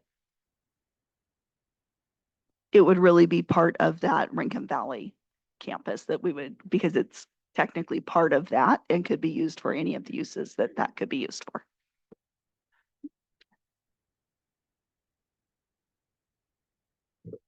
You made a comment on the middle 6 to 8 option that we couldn't do it at, say, this later campus or forget the other one, but that we couldn't necessarily do there because the 6th grade is an elementary and can't be on those. Is that a decision of Santa Rosa City School Board that could identify the 6th grades as a middle school and then it's part of the middle school boundaries? Believe it has to do with actually how everything is registered with the Department of Education and the boundaries that were set. I don't know how long ago. So there would have to be, essentially, if we were to take a 6th grade in that area, I think we would have to have agreement from the other school district and go through a reorganization.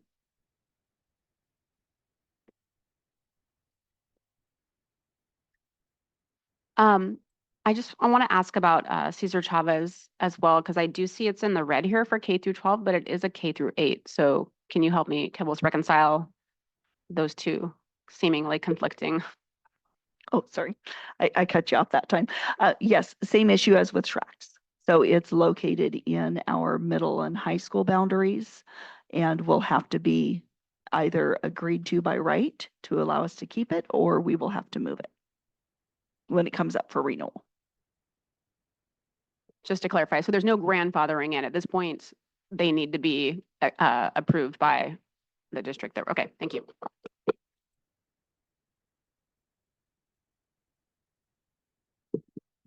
Do we know when that is due? I don't remember off the top of my head. I do have all of that information that we can get for you because they've been. Oh, sorry. Somebody pushed the button. The legislation has they've kicked it out another, the last few years after COVID, they essentially extended the renewal time. So I don't have that off the top of my head, but we can add that. I think it's next July of 2025. That's what my CCLA friends tell me, but I could be wrong. It is coming up soon. I do know all of them are coming up in the next couple of years.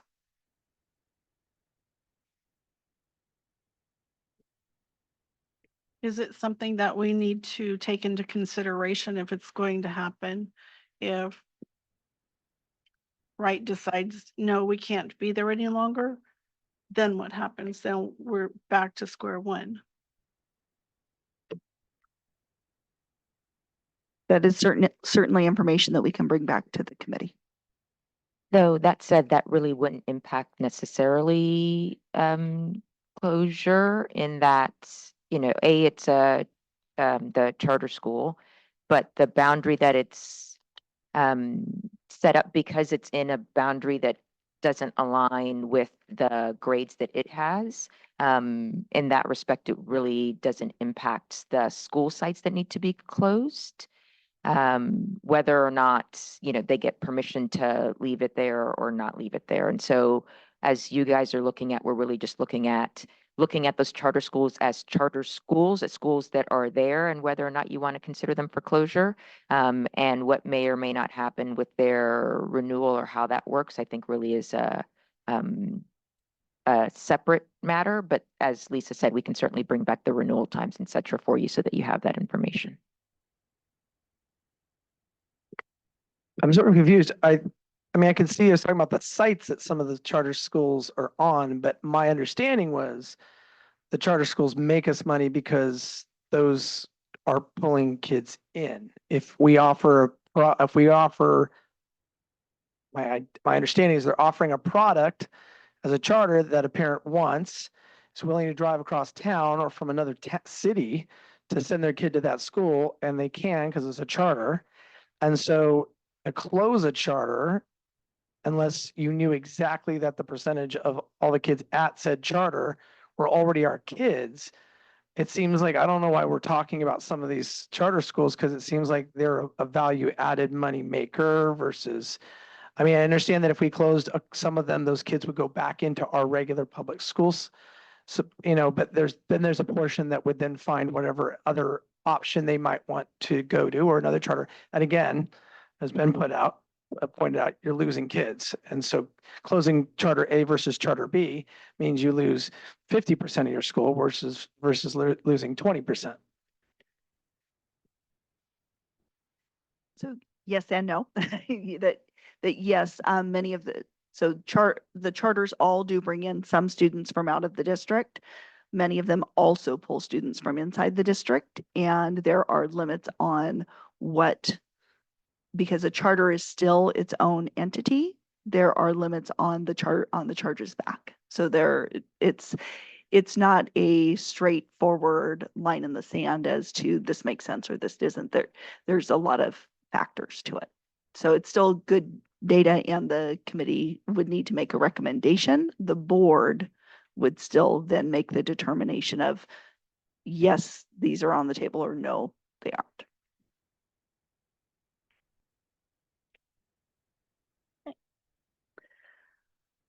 Traffic. And I have to share that the comments over here on the traffic notes are from the city, from traffic. These are not our notes. I want to make sure and clarify that.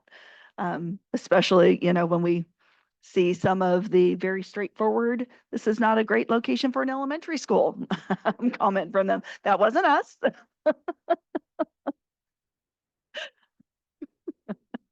So I think most people know that we have several sites that are very problematic when it comes to traffic issues.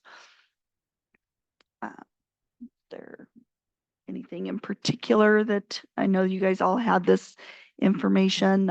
If there's anything that you want me to stop for us to discuss specifically.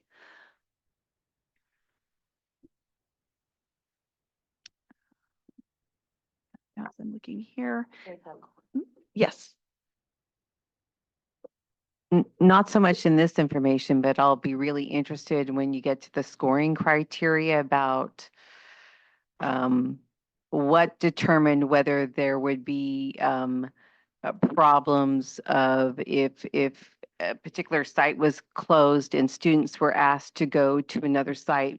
In most cases, your information is there's no problem, and I think in some cases there would be significant problems. So I'm interested when we get to that point about how you determined a 1 or a 2 on that particular chart, because this is only part of the piece.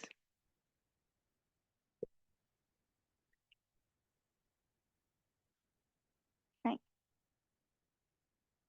Let's see here. As we're going through this, the double asterisks just means that these are established transportation routes with West County Transportation. So we do not operate our own transportation. We do contract. We are actually part of a joint powers authority that we, we're a member of the board. We essentially operate it with other schools that belong to the group. Just as a caveat, we don't have, so the only charter school that we provide district paid transportation for is CCLA, related to the students who attend there, who are not necessarily in that dual language immersion pathway, but related to the Cook students who were kind of grandfathered in to continue at the 7th and 8th grade there. That was a recommendation from the Fiscal Stabilization Committee and part of the Fiscal Stabilization Plan last year, that starting next year, any of those costs should be absorbed by CCLA. So just that's just, a point of information. It's not necessarily part of the discussion. Just when you see that at a charter school where we have students riding the bus, it's typically because there happens to be a bus stop there because it's on the route for another school.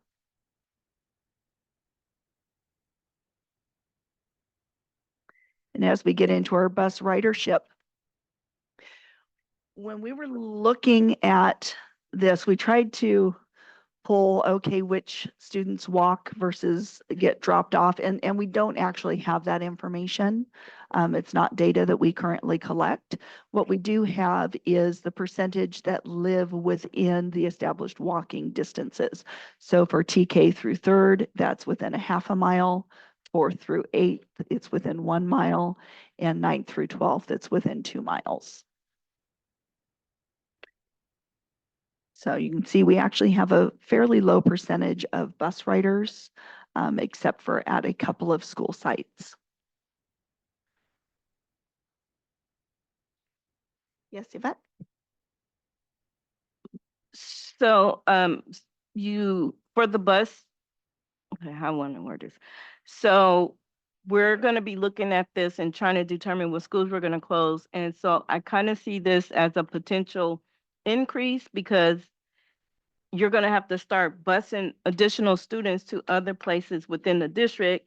So how is that going to be a cost savings when we close a particular school? Now we have to bus. So yes, that there will be some increased transportation costs. There is also some increased state funding. So the state does reimburse up to 60% of our transportation costs above what we received that's included in our LCFF formula for home to school transportation. So it's not, the increase in cost isn't a straight dollar for dollar essentially. So we do actually receive some offsetting revenues.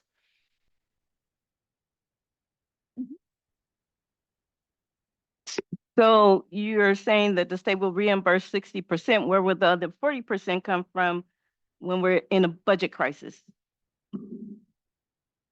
It would not be part of the realized savings. It would be an increased operating expense.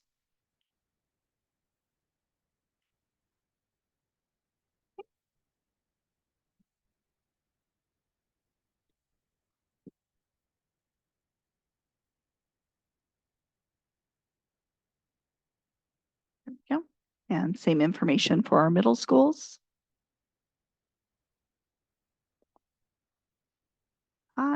Yes. I would find it helpful to see walk and drop off as a separate line item.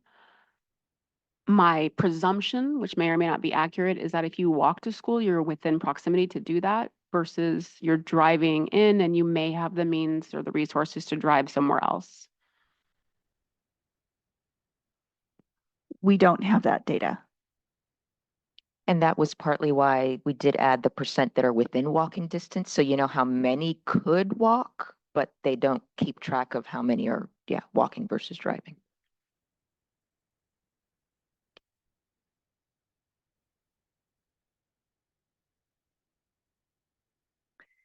And again, you can see, aside from special education, because obviously if that's identified in an individualized education plan, that would be provided regardless of where the students are attending, whether it's a charter or a traditional site.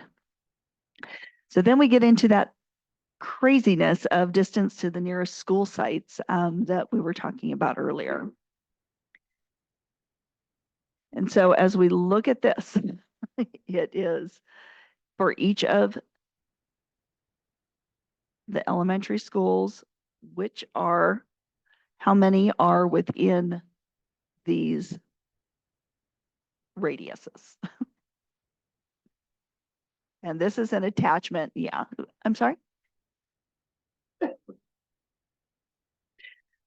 So these are the number of schools that are in less than a 1 mile radius, greater than 1 mile, but less than 2, greater than 2, but less than 5.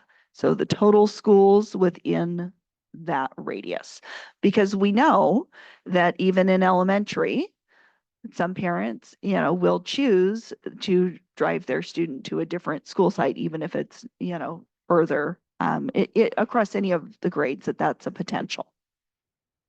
And that what we just handed to you is just the detail on what schools they are and how far they are. That's a radius, not, Google Maps drive from point A to point B, but just so that you have a sense of what those are. And I believe those were all provided as attachments Sorry, that was me, Lisa. Are these schools outside of the district? These are not school- non-district schools. Okay, thank you.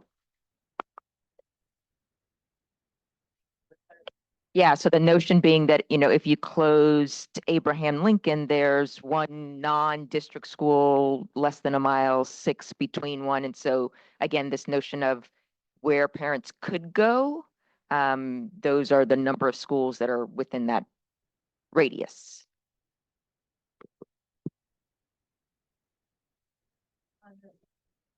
On this chart that shows the distance between schools in miles, if there's a blank, does that mean it's more than 10 miles or? On the one you just gave us? Yeah. So, for example, it doesn't show the distance between Bellevue and Hidden Valley. Is that an indication that it's beyond the radius or it's more than? Yeah, it's more 5 than, miles? in this case, it's the 5 miles. Yeah, so for the Okay. elementary schools, that means All it's right. beyond the 5 miles. So if there's a blank, it just means it's farther than 5. Yes, for that Okay. one, and then, so you just have to, Okay, yeah, for the middle Okay. schools, it went up to 10, so then it's more than 10 miles. okay, thank you.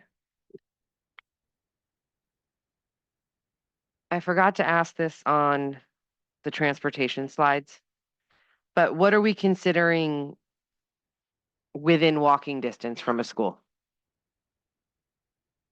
So that is for TK through third, within a half a mile, third through fourth through eighth, 1 mile, and 9 through 12, 2 miles.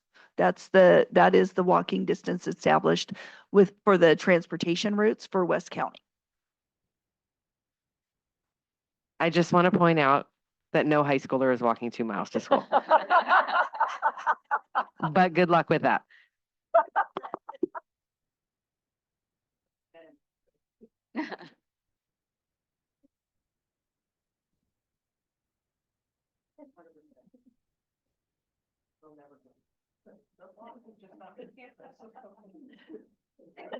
Okay, just because it's really hard for people on Zoom to hear if we have the comments and thank you.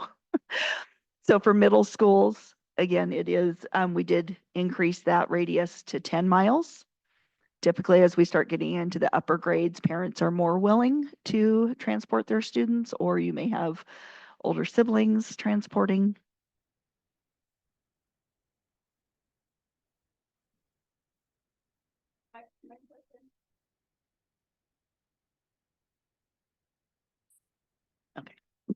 So my question has to deal with students with disabilities and so forth. And so we did discuss at one point, how are we going to get those students to come back into the district? And if we do, what would that transportation look like? And so does these numbers include students that have disabilities or? So the transportation piece would be addressed in each student's individual education plan. If that is a related service, then they would absolutely qualify under that.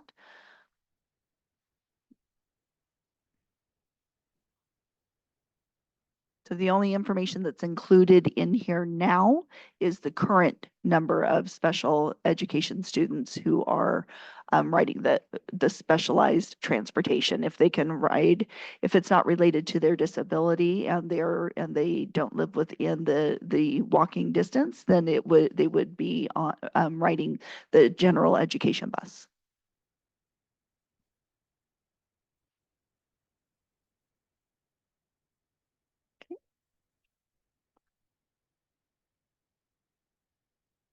And the majority of grade levels for our charters are, through 8th grade. We went with the lower grades. Charters, it's a little bit different when we talk transportation and walking distance and schools within, the schools within the area, because we're already drawing students from outside of the area. There aren't boundaries for charter schools. So it looks a little different when we start getting into the details. I just want to point out in looking at the high school area, I mean, a majority of these high schools are not comprehensive high schools. They are small, very small charter schools. And I'm assuming that information is to say, oh, look, if we did close this school, there are options in that area. But those options are not like options. So.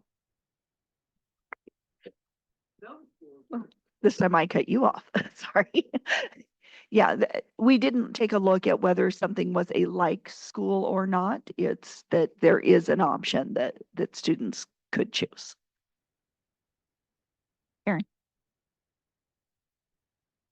I noticed that in the breakout data that we have that's more detailed, the Rincon Valley Union Elementary schools include Spring Lake Charter, which I believe is a middle school. And so I'm wondering why it's in that section, since it would be more comparable to our other middle schools.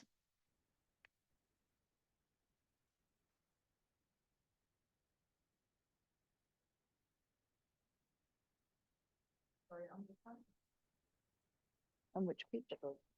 On the very front page, says Spring Lake Charter, and it's comparing it to the distance to all of our elementary schools, but that's a 7-8 school. Yeah. Yes.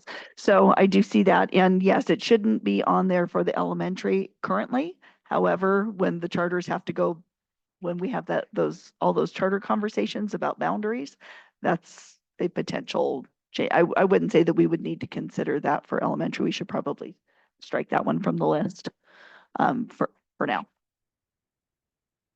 Yes, it should be on the middle school. It already is on the middle school as well. So it's in both places. Yeah.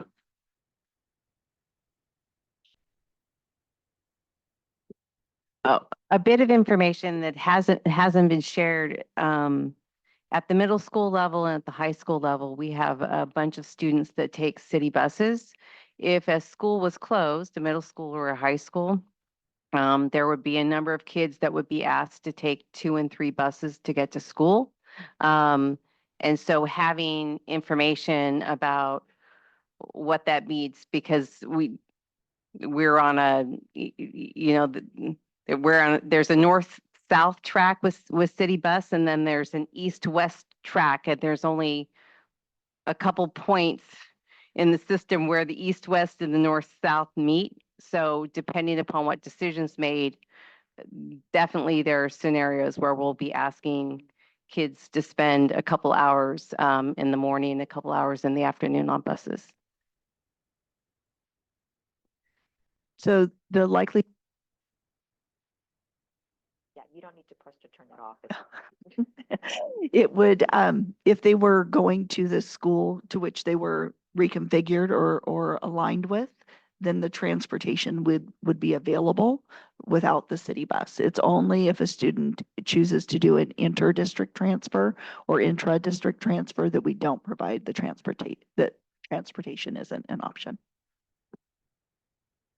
Sorry, it's just if you push while she's talking, it cuts her off and then. I just know that there's a lot of students that choose to use the city bus because the school buses cost money and city buses are free. So while there may be buses available, the bus may not be a financial option for a family member, which then puts a student into a position where they're having to ride 2 or 3 city buses to get to school. And I think what Lisa was saying is unless it was unless they chose to go to a different school than the one that they are placed in for their residents, that district would be providing that transportation. So it would not be a cost. Is that what you? So I understand what Kathy is talking about, and that is that currently we do charge transportation fees for any, but they are waived for any of our unduplicated pupils. So if we have a family that has low socioeconomic status, English learners, or foster homeless, they should not be being charged for any of those fees. Does the district provide transportation to students who participate in extracurricular activities that extend beyond the spell schedule? At this time, no.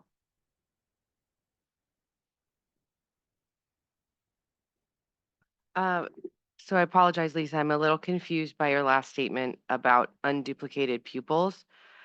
So we don't offer busing at Pioneer High School. We do not have busing for our students unless they have IEPs or it's written in their IEP. And so it's not an option for any of our students. And so, and I have like 862 unduplicated students. So that's, I don't understand. I'm sorry. It's likely due to the walking distance. So if they live within 2 miles of the school, there wouldn't be transportation. Yeah, understandable.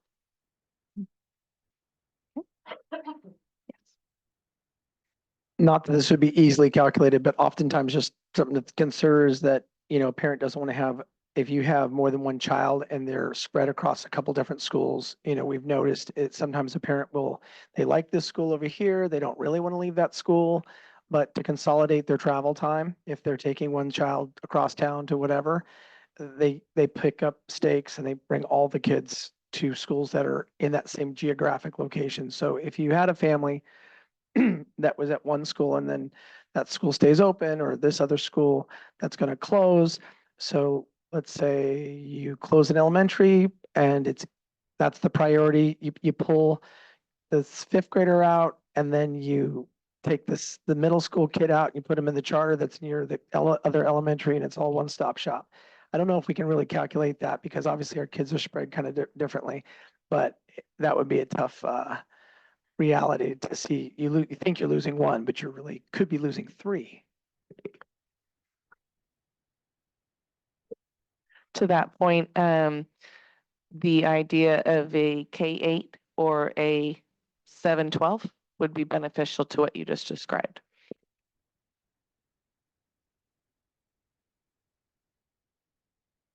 I was just wondering if, along with the consolidation, the district is going to be changing the rules around transfer requests to try to fill the schools.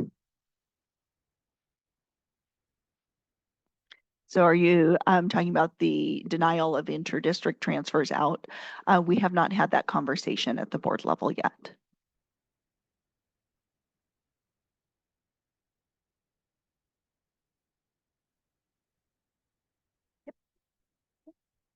So, yeah, I think we have reached the end of the slideshow.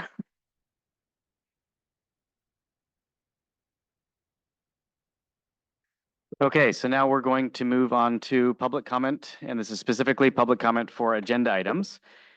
We do have quite a few public comment here. I know we already checked in about the 2 minutes, so we're going to keep the 2 minutes, I think, unless someone has input on that at this point. But what I would ask folks as they come up for giving public comment is if the topic has already been addressed or covered and you don't have something too new to add to it, let's be aware of the time. Otherwise, we will be here for a very long time this evening going through all of these. So with that, we'll start it off with the first one. Do we have a microphone set up over there?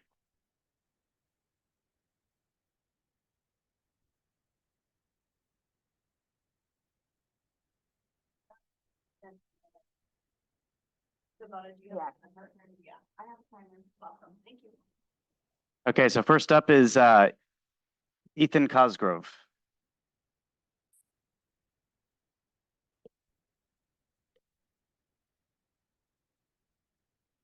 Thank you everyone for spending the time to do this. I know it takes a lot of time. It's a pretty thankless job. My name is Ethan Cosgrove. I am a teacher at Spring Lake Middle School, and I am also currently pursuing my master's degree at Sonoma State, where my project is about school district consolidation. And so I've done a ton of research into kind of how this tends to play out and what are some like the pitfalls. So you'll see them at the other meetings as well. The first thing I want to say is I'm going to talk a lot about the criterion. I guess not a lot. I only have a minute and a half. Because my concern is the way this is going to shake out is we have 25 criteria. People are going to choose which criteria seems to speak to them the most. And then you're going to have 20 people all arguing. There's going to be no real way to build a consensus because there's so many different ways of looking at this data because there's an absurd amount of data. Spent the last 24 hours just looking at it. And that you will fall back to who has the highest score. At which point the criteria will be very, very important, and how it is used is going to be very, very important. Which goes back to the vote you made earlier in this meeting about cutting out criterion 14, 15, and 16. I get, as an educator, the problem with state testing. It would be great if we had a criteria that was just growth, because really what you want to see is how effective is the instruction at the school. And I hear what some of the members said as far as parents who are very involved and really prioritize education and know how to support their students will have successful students, but that is not what our system is set up for. It is set up for parents who don't necessarily know how to do that because they didn't have that for themselves. And with that in mind, this district is hemorrhaging students because the perception is that the schools are not as high quality. Again, perception is not what I'm saying. And that a lot of that perception comes from scores. So if you close a school with high test scores, your parents are going to leave and your students are going to leave. And that is my time. Thank you.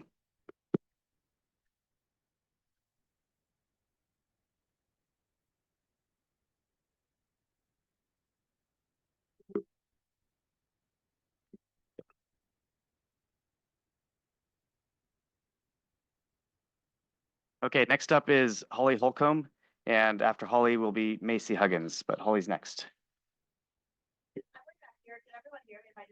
No, we need the microphone for the folks online, sorry.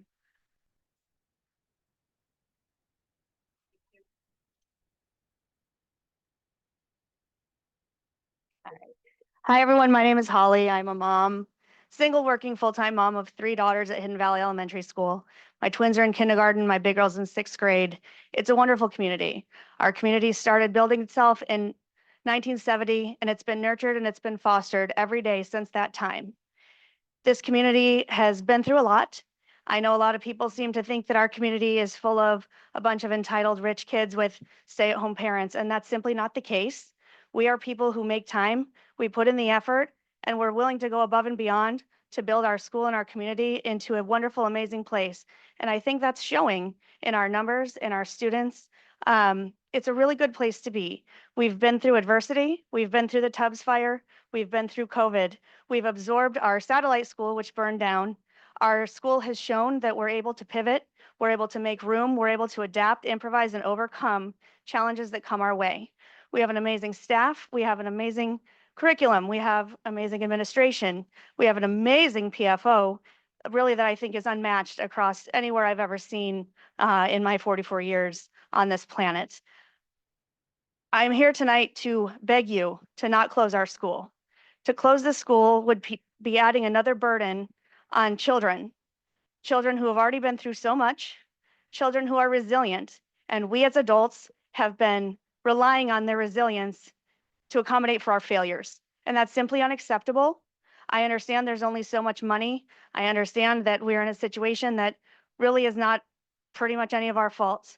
However, we need to consider what these kids have already been through, what these parents have been through, and what we're able to do. And if you tear apart Hidden Valley Elementary School, it's not going to regrow in 20 different elementary schools. It will be destroyed forever. This took time, this took effort. We are able to take in many more families and teach them what we know, and we'd love to do that.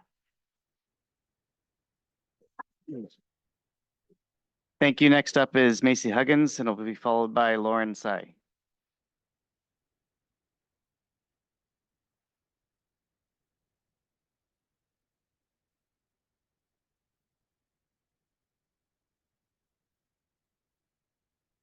Thank you.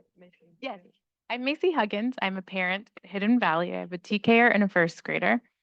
And I wanted to read off my note right here. Sheet. Okay.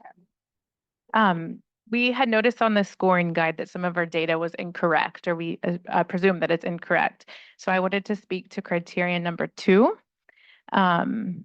We believe that Hidden Valley's elementary school ethnic diversity is underreported. According to multiple public databases, including the Santa Rosa City Schools presentation on September 17th, the ed.org and U.S. News and reports, we are closer to 50 to 56%. And this would put us at nearly 50% diversity, which was the goal. And this would rank us number 1 for this category. So we would like that to be relooked at and considered. Thank you. So next up is Lauren Tsai, followed by Emma Curtis. And as the folks are getting ready for the next one in line, if you could maybe identify yourself ahead so we can limit the time between the mic exchanges. Hi, I'm Lauren Tsai. I'm a parent at Hidden Valley Elementary. And I'm going to be very brief because I know there's a lot of people like to speak. I wanted to talk about the criteria 1, specifically with the student enrollment.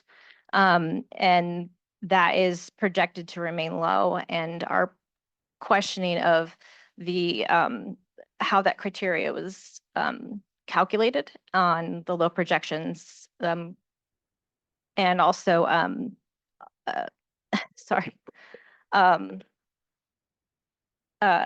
It said that looking at Hidden Valley's 2024 to 25 actual enrollment versus low projection, we're 64 students above the low projection based on the data and using moving averages, which is the projection technique recommended by the University of Massachusetts Office of Institutional Research, Assessment and Planning. Our projected enrollment for 2029 or 2029 through 2030 is 473 without transfers, and 550 with a reported 16.1% transfer rate. And based on this, our utilization rate is 81% and 56.8%, which would rank us number 1 and number 6 for the permanent capacity.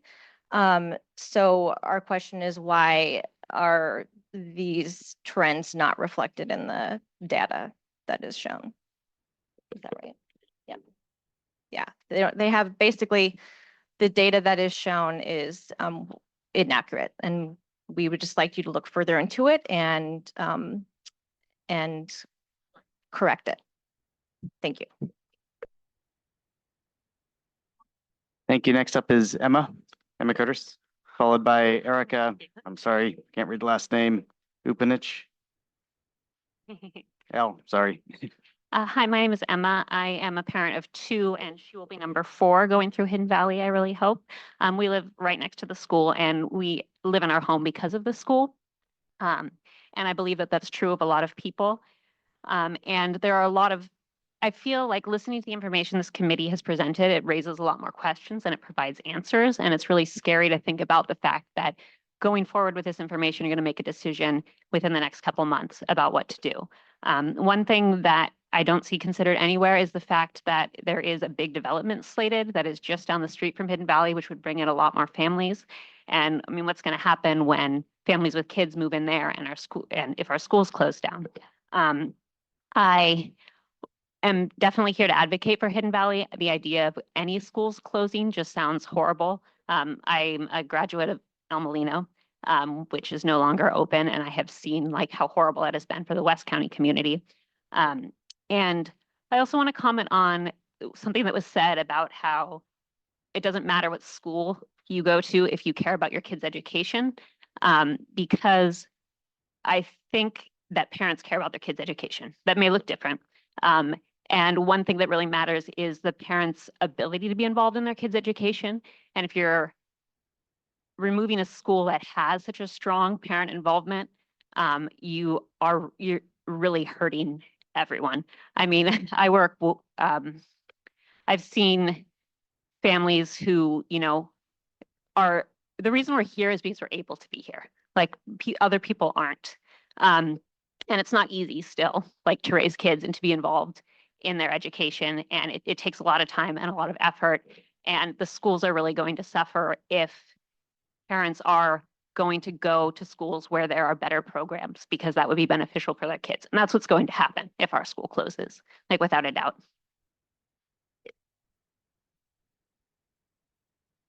Next up is Erica, followed by Minona.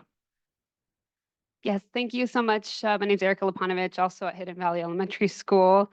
I'm here to talk about criterion number 24 on the criterion, the sheet, scoring sheet. We would like to know how and why Hidden Valley Elementary School is one of the more expensive sites when we cost the least per enrollment.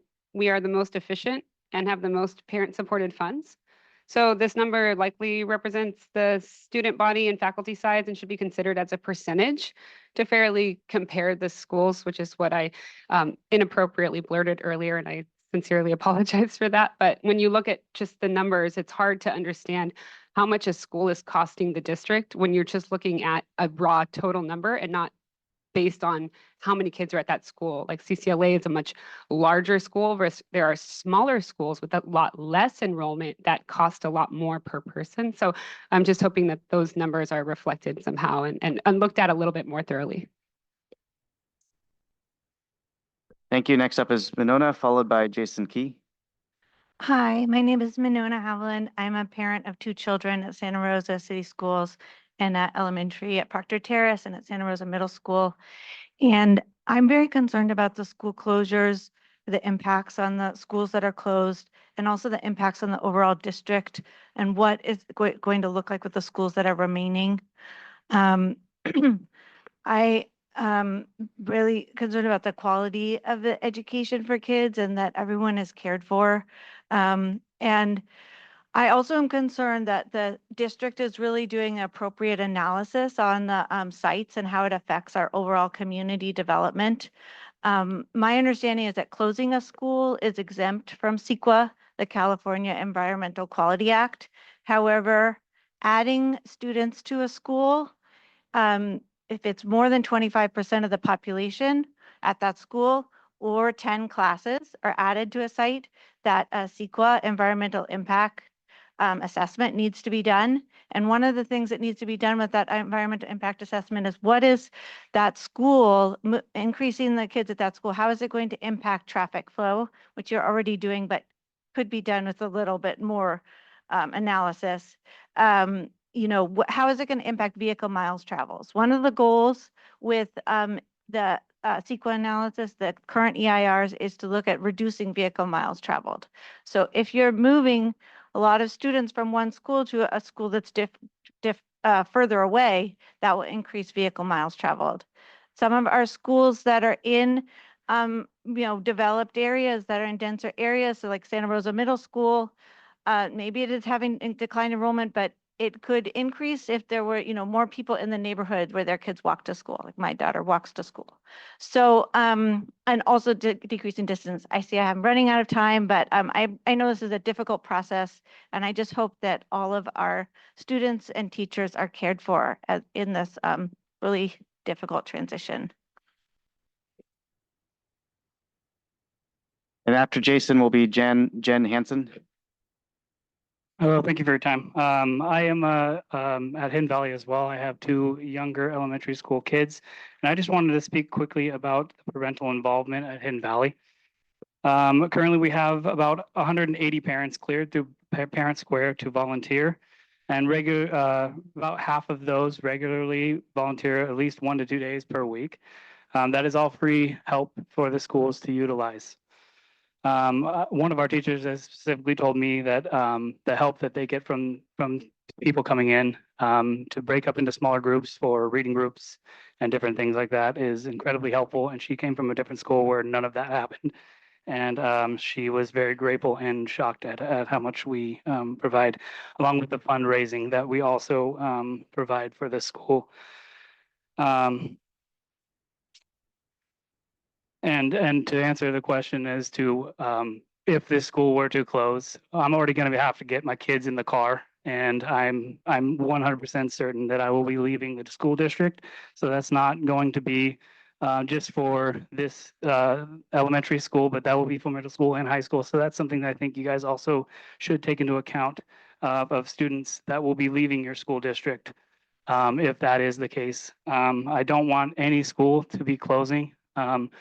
But utilizing our ability to help incoming students from another schools that you might potentially close, I think would be beneficial to help, I guess, help out with that process. So thank you very much. Thank you. Next is Jen Hansen, followed by Christoph Rossiger. Hi, everyone. My name is Jen Hansen. I'm a former Santa Rosa City Schools teacher and administrator at Hidden Valley. And currently I'm the Director of Human Resources in Cotati Runner Park. More importantly, I am the parent of a Pioneer High School sophomore, as well as an 8th grader who will attend Pioneer next year. I'm also the assistant coach of the Pioneer track and field and cross country teams. As a parent, I did my research on what high school I wanted my kids to attend, as there are many options. We looked at Annalee and Cardinal Newman. We live across the street from Piner, and when we visited the school at the information session, it just felt like home. Piner is the best kept secret in Sonoma County. As a former principal, I know that great schools start with great leadership. Andrea Correa is a huge reason why we selected Piner as our school and why the school is such a special place to be. She isn't just at the school because she wants to be a principal. She is there because she truly cares about Piner and its success. My daughter has had some phenomenal teachers due to Andrea's leadership. My daughter has also found a family in the cross country and track teams. Luis and Melanie Rosales run a phenomenal cross country program. Both our boys and girls teams just brought home Redwood League pennants last week at league finals, which is a huge accomplishment. I am incredibly close to our seniors that graduated last year, a group of fantastic kids who are attending UC Santa Barbara, UC Davis, and Sonoma State, many on academic scholarships from the outstanding learning opportunities they received at Piner. The thought of my teams being broken up and then them joining other teams is absolutely heart-wrenching.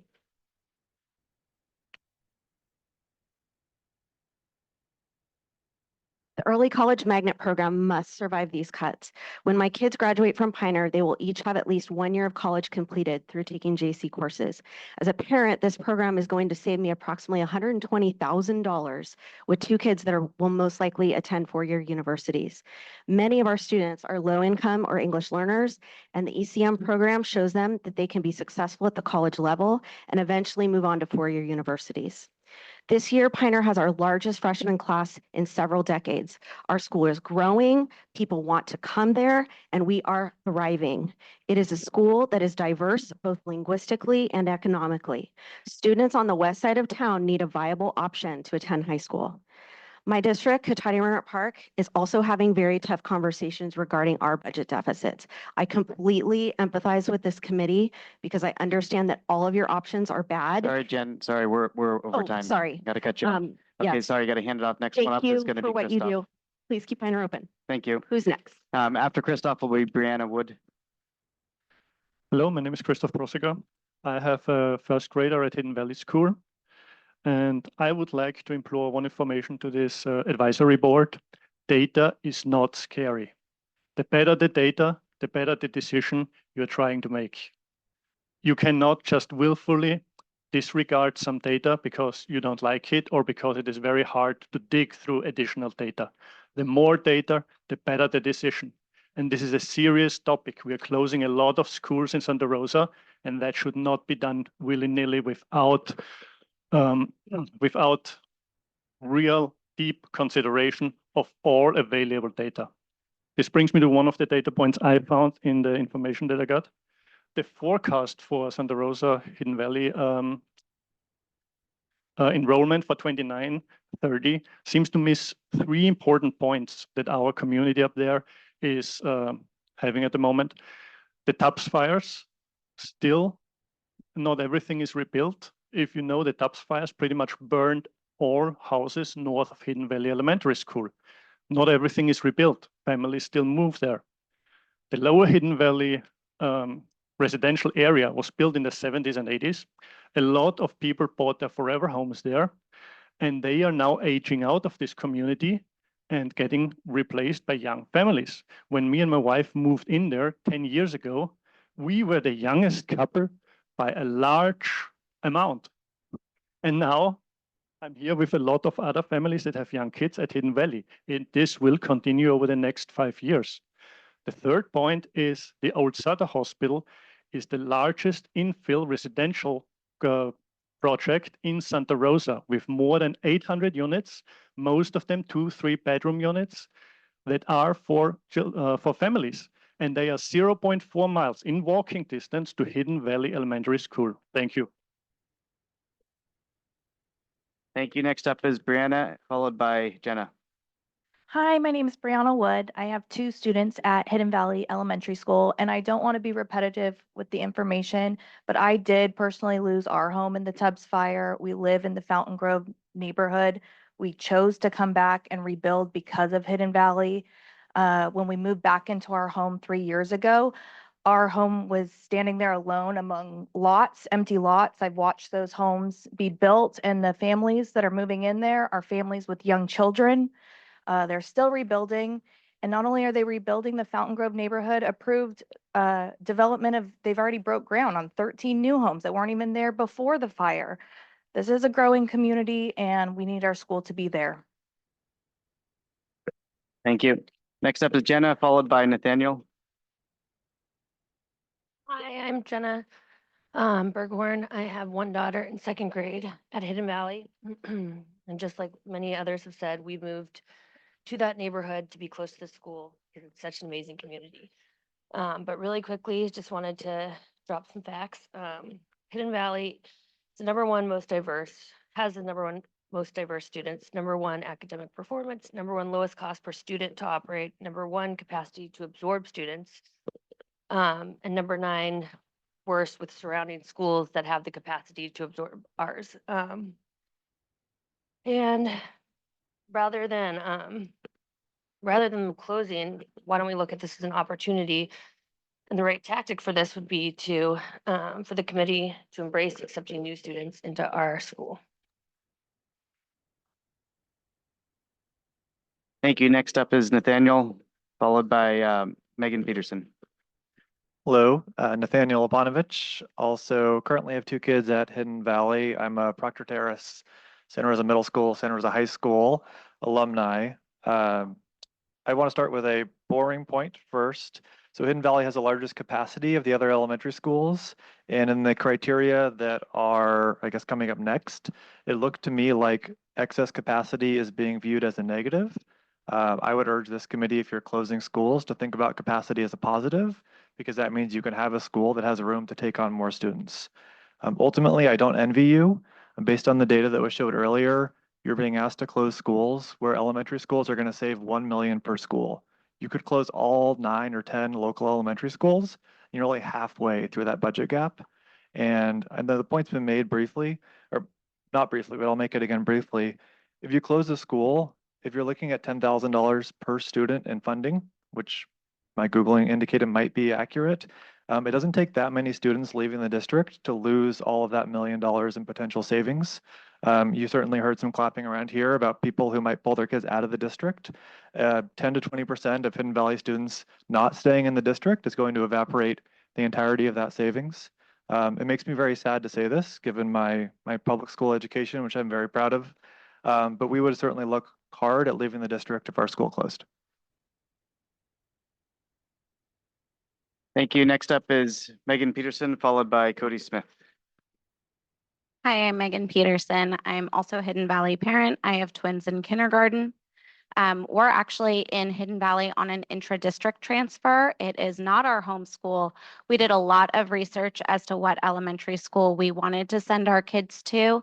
And after doing tours at literally no less than 10 schools within Santa Rosa City Schools, within Rincon Valley School District, within Mark West School District, we chose Hidden Valley for the community that it is, because of not only the academics that it has, but because of the community feel, because of the feel that we got when we walked into the office with Kristen and Mr. Casarelli, because of the community gardens that are there, because of the facilities that are there that can't be replicated and are not replicated or duplicated at any of the other sites in Santa Rosa. The fact that there is excess, room that we can take on other students shouldn't be overlooked. I also have questions about the projected 2029 to 2030 enrollment of 354 students. Does that include the transfers? Because Hidden Valley has consistently and historically had the most intra and inter-district transfers. In our current year, in the last year of 2023 to 2024, there were 286 residential students with 86 intra and 93 inter-district transfers, bringing Hidden Valley's numbers up to 465 students. So does the 354 projected include inter and intra-district transfer students? Because if it does not, then it seems like Hidden Valley is actually on an upward trajectory. And the lack of care for test scores is concerning to someone who does care about their students' academics, and does make me actually very concerned about keeping my kid in Santa Rosa City Schools anywhere if Hidden Hidden Valley were to close. Thank you. The next comment is Cody Smith. Hey, I've got a second grader in Hidden Valley. Um, Actually, I want to speak to criteria 8 real quick. Something they did not include for Hidden Valley was we've got new solar panels. We've also got a new playground, a STEAM lab, hydration stations, new TVs in all classrooms. Also, the Boys and Girls Club, there's a music program, occupational therapy, and RSP, in addition to the deaf and hard of hearing countywide program and a fee-based after-school care. So if we could look at getting that updated, that's a lot of things that our school does have to offer, but some of these other schools would certainly benefit if they transferred over. One thing I don't think we really talked about today at all was the cost of the facilities and whether they're in good condition or not, and then what it would cost to remediate them. I feel like that ought to be considered. I know Hidden Valley's looking like it's on the lower side, the total costs for that. So I'm not sure where that weight is to that in your decisions, but there might be a need to look into those costs a little bit more deeply because maybe some things aren't necessarily needed. Just making sure we're fully weighing long-term what's going to be the most cost-effective for the district. Thank you. Thank you. Okay, so that is the end of our comments for the agenda items. Just a reminder, I've got a number of blue cards here for the non-agenda items. Those will be coming up after the next session. So if you didn't speak, don't worry, you're still in the stack here for the non-agenda items.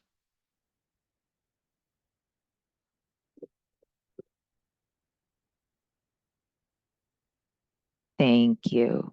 So we are going to walk through the criteria that are pertinent to the conversation or the information that was presented this evening. And I am going to share my screen. Oh, Simona.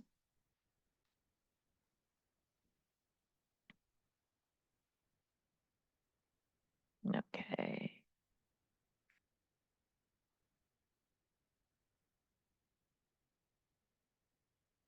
Just thinking about it. There it goes. And is that in the window? Okay. So as I mentioned, the first two criteria we put on one sheet because they're interrelated. So criteria 19 looks at existing safety concerns regarding traffic and safe routes to school, while criteria 20 is looking at would there be any safety concerns if students are relocated.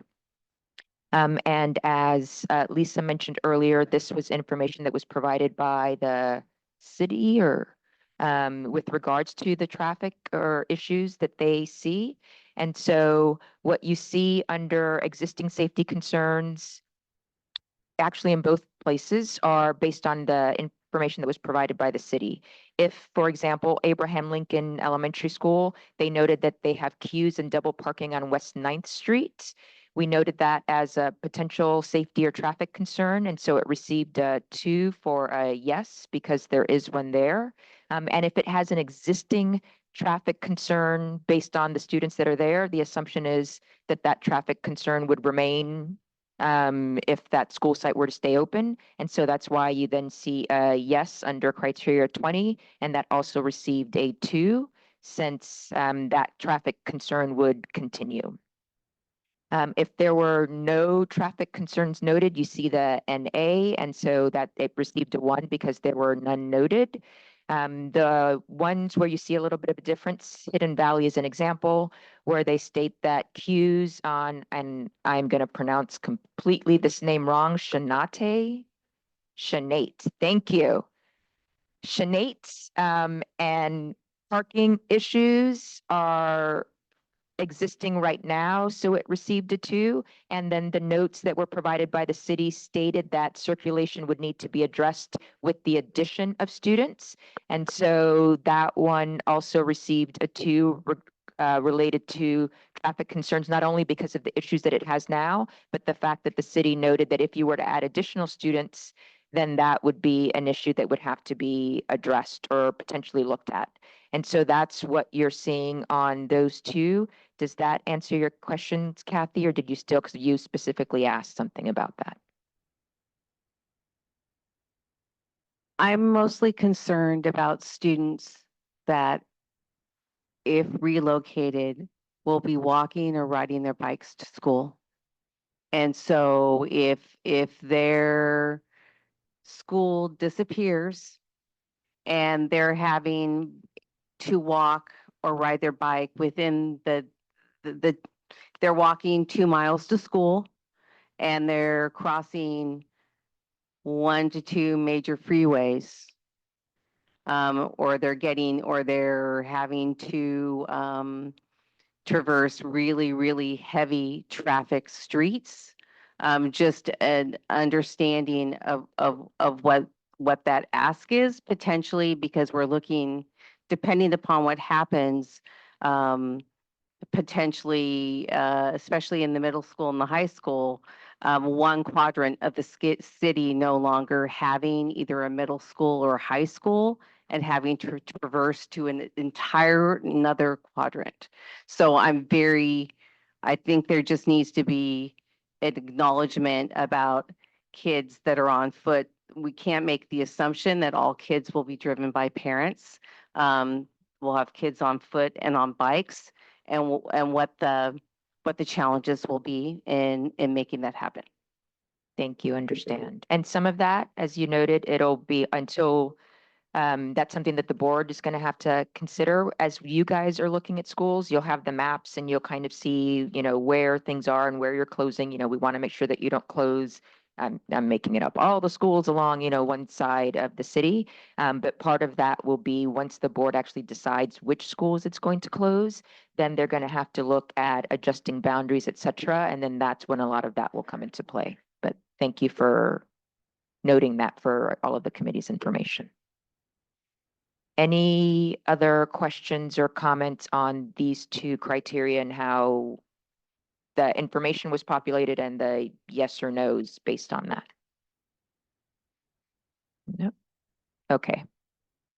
So criteria 21, would transportation be required for relocated students to new school sites? And this one, the answer was really yes on all of them. As Lisa mentioned before, transportation is provided to students outside of the walking distances that she noted. And so depending on which schools are closed and where the students would have to go and how the boundaries would be redrawn, the district's policy would apply to all of these students. And so they all received a yes, with the exception of the charter schools. The charter schools, again, are their own local educational agencies, and transportation isn't provided now, with the exception of Cesar Chavez, because it took over, Lisa, make sure I'm saying this correctly. It took over an existing school, and so it was boundaries, and so that basically grandfathered that transportation in. But otherwise, students that were coming in from other areas, that transportation would not be provided for those. So that's why all of them are yes, with the exception of those charter schools. Any questions on that? Okay. Criterion 22, alternative uses identified if a site is closed. As Lisa mentioned, there have been no alternative site or alternative uses identified thus far. She provided the information with regards to the ones that could have, there's the potential maybe for an alternative use, but nothing has been identified. That said, you'll note the footnote on Hilliard Comstock, because just in conversations, the city of Santa Rosa has expressed some interest in using the property. My understanding is they didn't say, oh, we want to do X, Y, or Z with that property. It was more of, oh, that might be something that, could be useful to us if and when that site would ever to become available. And so we just wanted to make that note for you, but there have been no formal conversations or any type of uses actually identified. And so that's why that one is still a no. But we did want you to know that the city did express some interest in that site. And so we put that footnote there for you. Any questions on those? Okay. Criterion 23, this is the proximity to non-district schools. This one was that could potentially capture students were a school site to close. And so the scoring was just based on yes or no, whether it had proximity to those schools. And as you saw from the list that was provided by the district, all of them have schools within, 1, 5, 10 miles that, oh, sorry, that, yeah, that could be used. What we tried to do is just summarize the number of schools that were within that proximity that was on the slide. We'll make the adjustment for that one Spring Lake, I believe it was, if it makes a change, so we can update that. But it just shows you the number of schools, just so that you have a sense of, for each one of them, how many are within that distance. So for elementary schools, we noted the ones that were within 2 miles. For the middle schools and the charter schools, we noted the ones within 5 miles, and for the high schools within 10 miles. Because typically, as Lisa noted, as the students get older, parents are willing to drive a little bit further to get them to that school that they want their student to attend. Yeah, sorry, we just learned there's a problem with the Spanish translation online right now, so we're being asked actually to take a 5-minute break. So if we could just pause everything for 5 minutes and then we'll come back.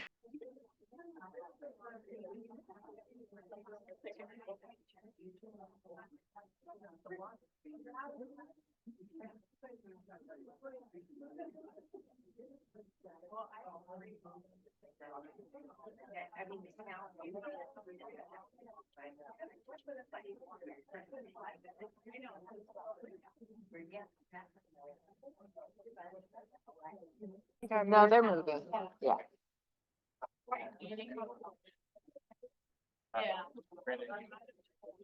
Yep. Okay, folks, can I have everyone's attention? We're ready to get going again here. If we could get all the committee members back up to the seats, and everyone else in the public, if you can take your seats and stop your conversation so we can continue on with the presentation.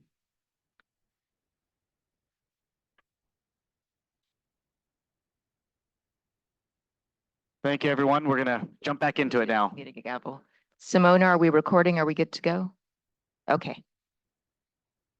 All right. So we were talking about proximity to non-district schools. And so what we provided there was just the number of schools. As we noted, all of the school sites have some schools that are proximate. So we were just trying to provide you with some differentiation so that you could see how many schools are within that certain radius that are non-districts that could be competing with the district for those students. So any questions on any of those before we move forward? No? Okay. Criteria 24, this is that the district would benefit from net savings that's closed. So the score is a yes or a no. As you saw, all of the schools provide a net savings if they were to close.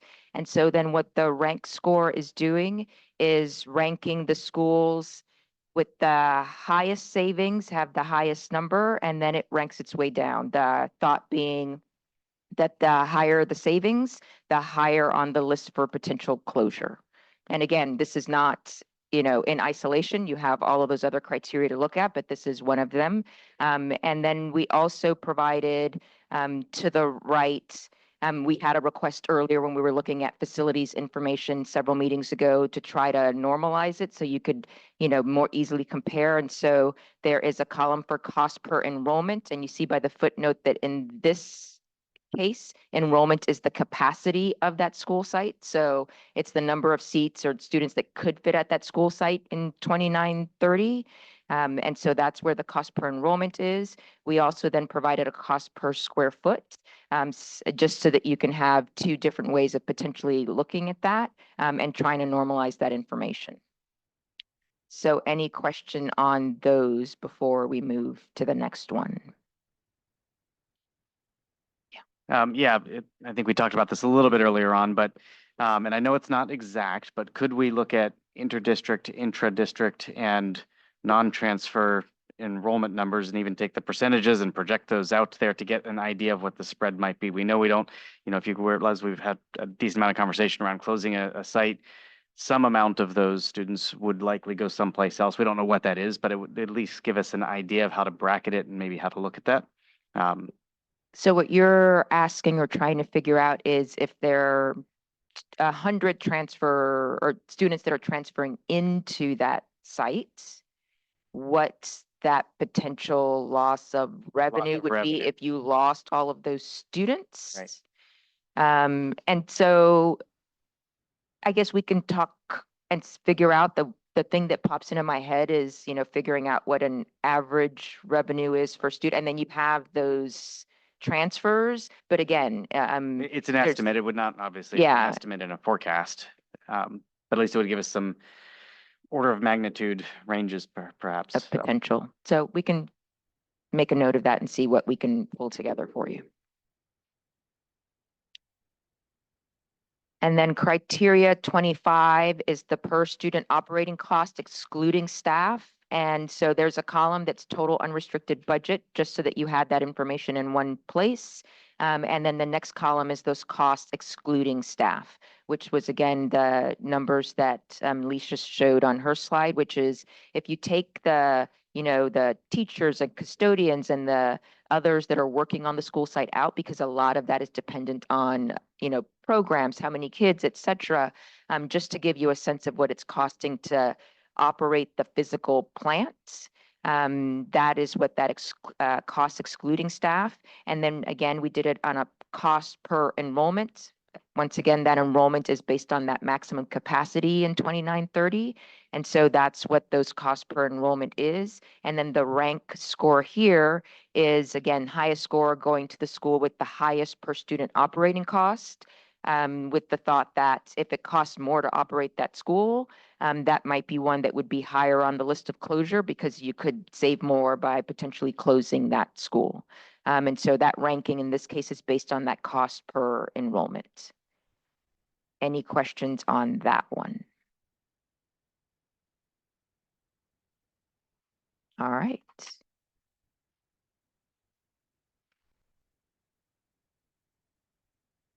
All yours, Ben. Or I think he's looking to ask another question. He's. Yeah. Is the cost per enrollment, this is based on if the school was at capacity?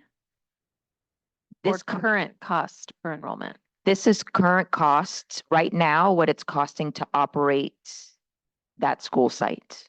And think about it, a lot of the things, utilities, even though if a school is not, if a school were half empty, it's still, you're still turning all the lights on, you're still running on the water. And as some of you have mentioned in previous ones, you go to these school sites and you go, what do you mean it's only 60% utilized? I walk through there and every classroom has something going on in it because the school sites really are using all of those spaces, even though it's not students and classes that are in each one of those spaces. Okay.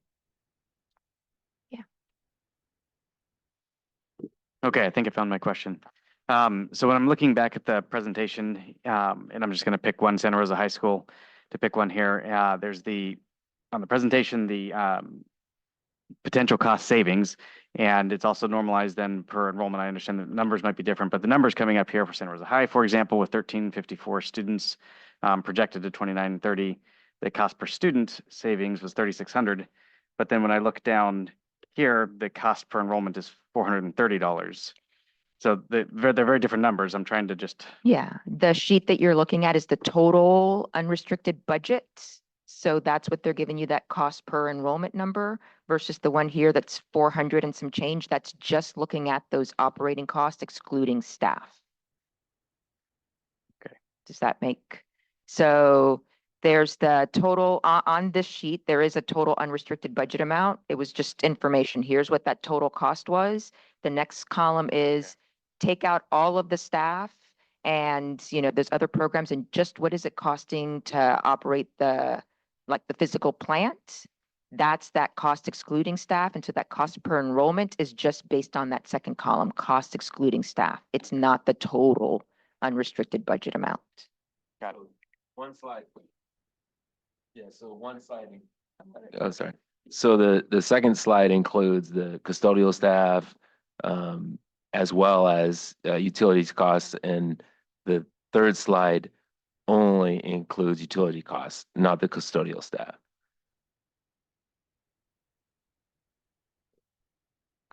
Any other questions? Okay.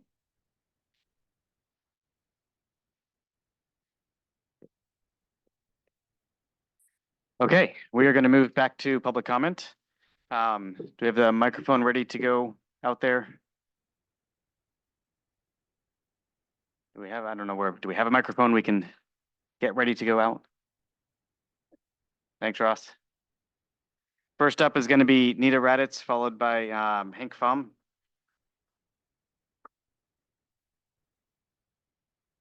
Nina followed by who? I'm so sorry. Nina left, so.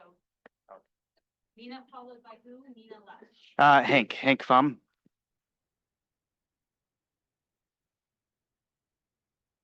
Next would be Deborah Martin.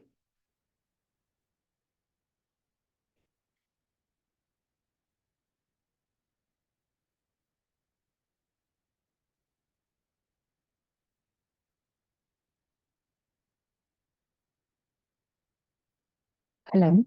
Yes, I was working. Good evening. My name is Deborah. I am a parent from SRCS. And I wanted to say that, the LCAP Roadshow brought people in here, and I'm glad that the district is putting the information out because it shows the parents showed up. I'm also wondering if we're going to look at what potential income enhancing actions you guys are going to take, because this is as terrible as it is, and nobody wants to close a school. I want to know, how are we going to make sure that the schools that remain go up to the next level, So this is a great opportunity to look at, what does a school that is great, what does it look like? For me, it's a school that has a STEAM program, that it has a ecological program, it has healthy meals, the kids feel safe, there is a sense of community. These are things that make people go to the school. So are we going to be investing in the schools? Are we going to make sure that there's space for a music program? Are we going to make sure that there's space for arts? These are things that I think we're not paying attention to. And right now we're basically writing everything up. We're starting from scratch because we're going to be moving everyone. Another thing is that you're thinking about cutting the restoratives in our schools. Right now, we're going to need them more than ever because people are going to be bunkers. That emotional support needs to be there. And that's what they're there for. And they're doing an incredible job. So I want to know if this committee is going to be looking at, how are we going to take advantage of what makes people go to that school? Because we do our job searching for those schools, and then we have the choice. We need to remain with those good choices. Thank you. Thank you. Next up is Sky Pyle, followed by Katie Epp. Thank you. Ross, it's good to see you. Thank you for being on the committee.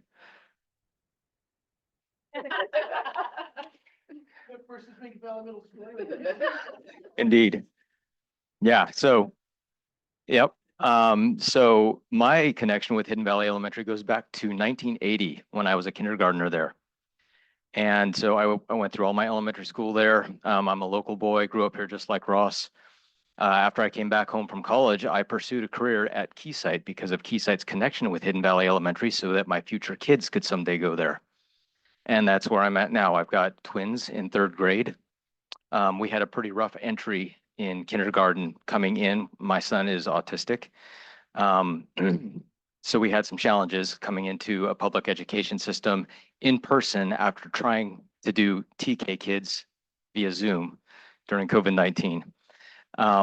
So anyway, it was a very rough road, but we had amazing support from the general education teachers there. We were battling the district resources because they wanted to funnel him into certain channels and deny some resources. The general ed teachers really stepped up, and the administration at the school. And now in 3rd grade, my son is doing extremely well. He's very academically advanced. He's got friends. He's fully integrated into general ed with only a couple support services. And so getting back to what our first speaker said tonight about the community and the network at Hidden Valley, I just really can't speak enough to the value of what's in place there and what we could offer any incoming students to our community that can't be replicated if we were to fracture that network of the staff, the administration at the school, and the parents. So that's all I wanted to say tonight. Thank you. Thank you. Next up is Katie Epp, followed by Kate Davenport.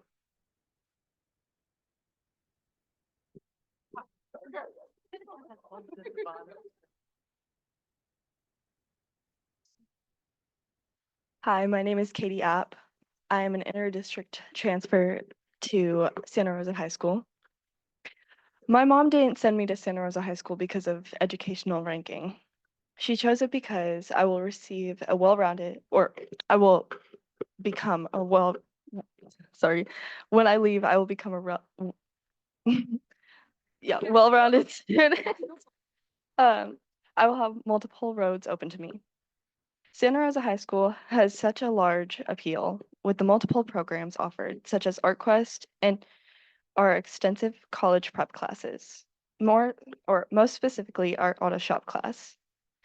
We also partner with the junior college for our college and career prep classes. If Santa Rosa High School was to close, it would not be cost effective to replace these amazing programs, nor could they. I would also like to mention our extremely supportive and historic alumni that spans generations and supports the school in countless ways. This isn't just about me, though. Santa Rosa High School is the most centrally located high school in Santa Rosa. Lots of bus stops around it and walking distance from the transit mall as well. Santa Rosa High School is a historical building. Our school is 150 years old and the only school in Santa Rosa until the 1950s. I would like to mention, for the satisfaction of our community, Santa Rosa High School shall remain open. Santa Rosa High School is also makes the Santa Rosa Junior College more accessible to more students. Having said all this, if you have students' best interest at heart, Santa Rosa High School will remain open. Let's go, Panthers. Thank you. Next up is Kate Davenport, followed by Catherine Rideau. Hi, my name is Kate Davenport. I have two children at Hidden Valley Elementary School. I cannot follow up with the personal narratives as I cry too easily. So instead, I just wanted to bring a concern my husband and I had when we were looking over information. I just wish to bring up at this meeting the inconsistency of some of those figures that were presented by the committee and the numbers provided by the district, such as enrollment. Committee document states, for instance, Hidden Valley is at 480, the district website states 540, and the dashboard displays 449, and our own office reports 490. My question for the committee is committed to the accuracy of the data that they deemed important. If the data is inconsistent for one school, what is the probability that data could have discrepancies at others? And how can the community assist in holding this committee accountable for the accuracy of this data as it could affect those rankings? Thank you. Thank you. Next up is Catherine, followed by Susanna. Hi, everyone. All right, I want to talk about criterion 24 and 25.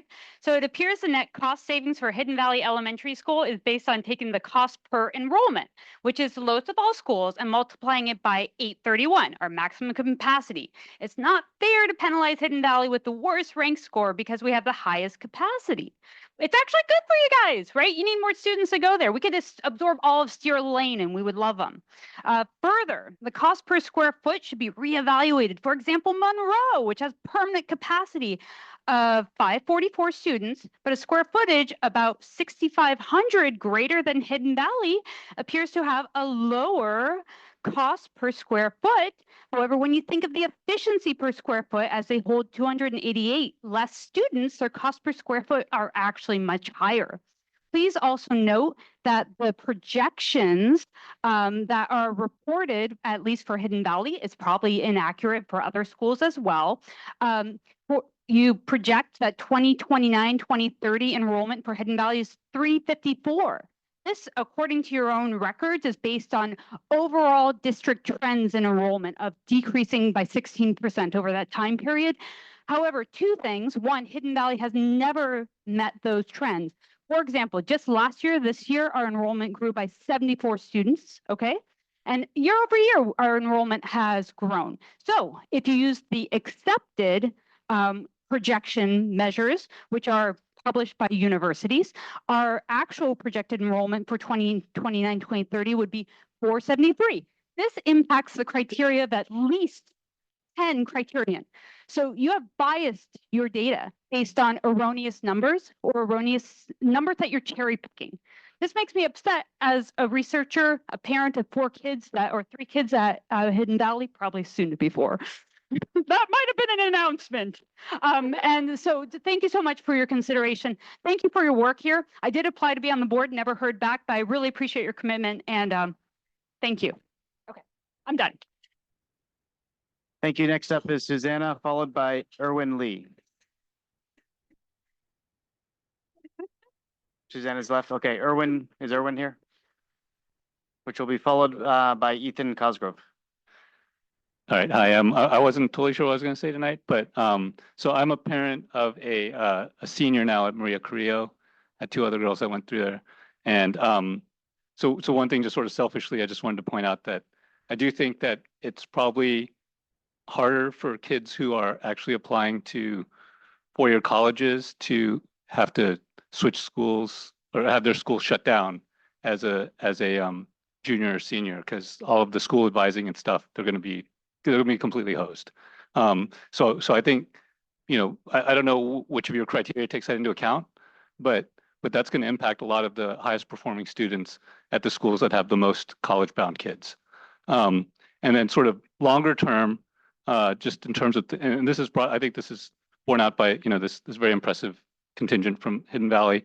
I don't know how you guys measure it, but the amount of parent involvement matters. Those are free resources, as has been pointed out, for the district.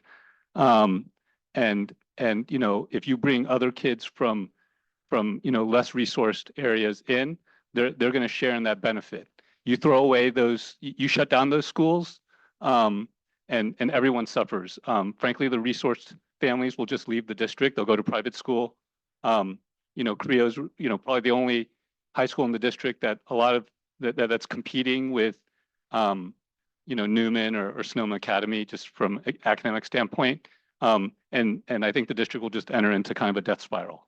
So yeah, I just think that somehow or other you ought to take that into account, that if you shut down the high performing schools, then everyone suffers. Whereas if you bring in, you preserve them and bring in kids from less fortunate areas, that they'll reap the benefits for everybody. Next up is Ethan Cosgrove, followed by Cody Smith.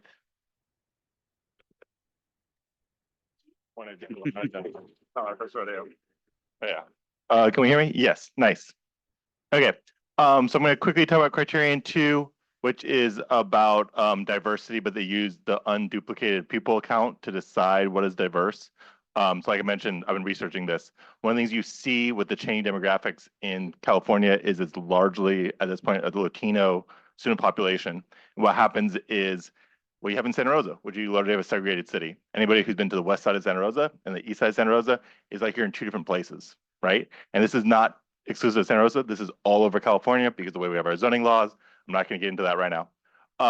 When you are punishing students for being homogenous, when they're homogenous for kind of de jure and de facto segregation, it seems problematic. The second thing I want to say is, you mentioned you don't have data on how many people walk and bike to school. Your district might not, but your district partners with Safe Routes to School, who does have that data. You can actually look up the maps online. So as part of my project, I was looking at the data. I live near Manzanita Elementary School in southeast Santa Rosa, which is also near Brook Hill Elementary and Strawberry, which is the Bennett Valley School. You can look at those schools' data because they have the maps. That's part of the deal with Save Our School, and you can see where those students go. Brook Hill, while being a community school, only like 15 students in that single family neighborhood right around it actually go to the school, while about 20 or more go to Ulupa and Strawberry, which is almost 2 miles away. You can kind of see what happens when you have an area of relative affluence next to an area of not as high affluence. The culture in this city is that people just transfer. I'm not saying that's great. There's a lot of issues with that, but you also understand where parents make that decision because they're not going to try to undo 60 years of development mistakes from the state. Thank you. Thank you. And next up is Cody Smith. Hey, good evening, everybody. Back to criteria 24, the rankings are based on that net cost savings, and you're talking about splitting hairs between a couple $100,000 between each school. But if you look at that cost per enrollment, I feel like that's what we should be ranking.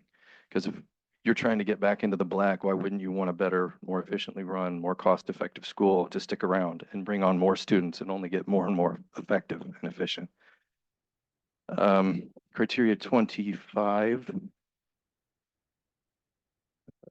Was I going to say? Oh, that cost per enrollment. If we get our correct number in there, which we're not sure whether it's 490 or 540 or whatever that may be, we're going to be leading in that category too. So just again, speaking to the accuracy of the data, whatever we can do to get spot on, we'd appreciate that. Thank you. Okay, thank you. And that is it for public comment. So on to next steps. So as I mentioned before, our plan is to go through the parking lot questions and the data and other questions that have been asked and bring all of that back to you guys at the next meeting. And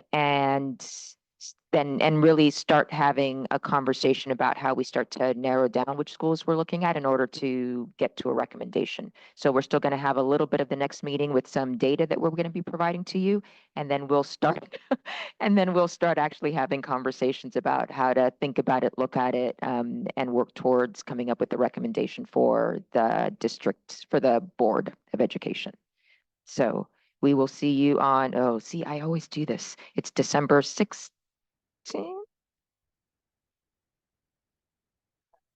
I know. December 16th. I think that's right. It is Yeah. 16th. Okay. Yeah.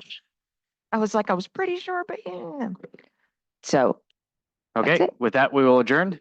Thank you, everyone.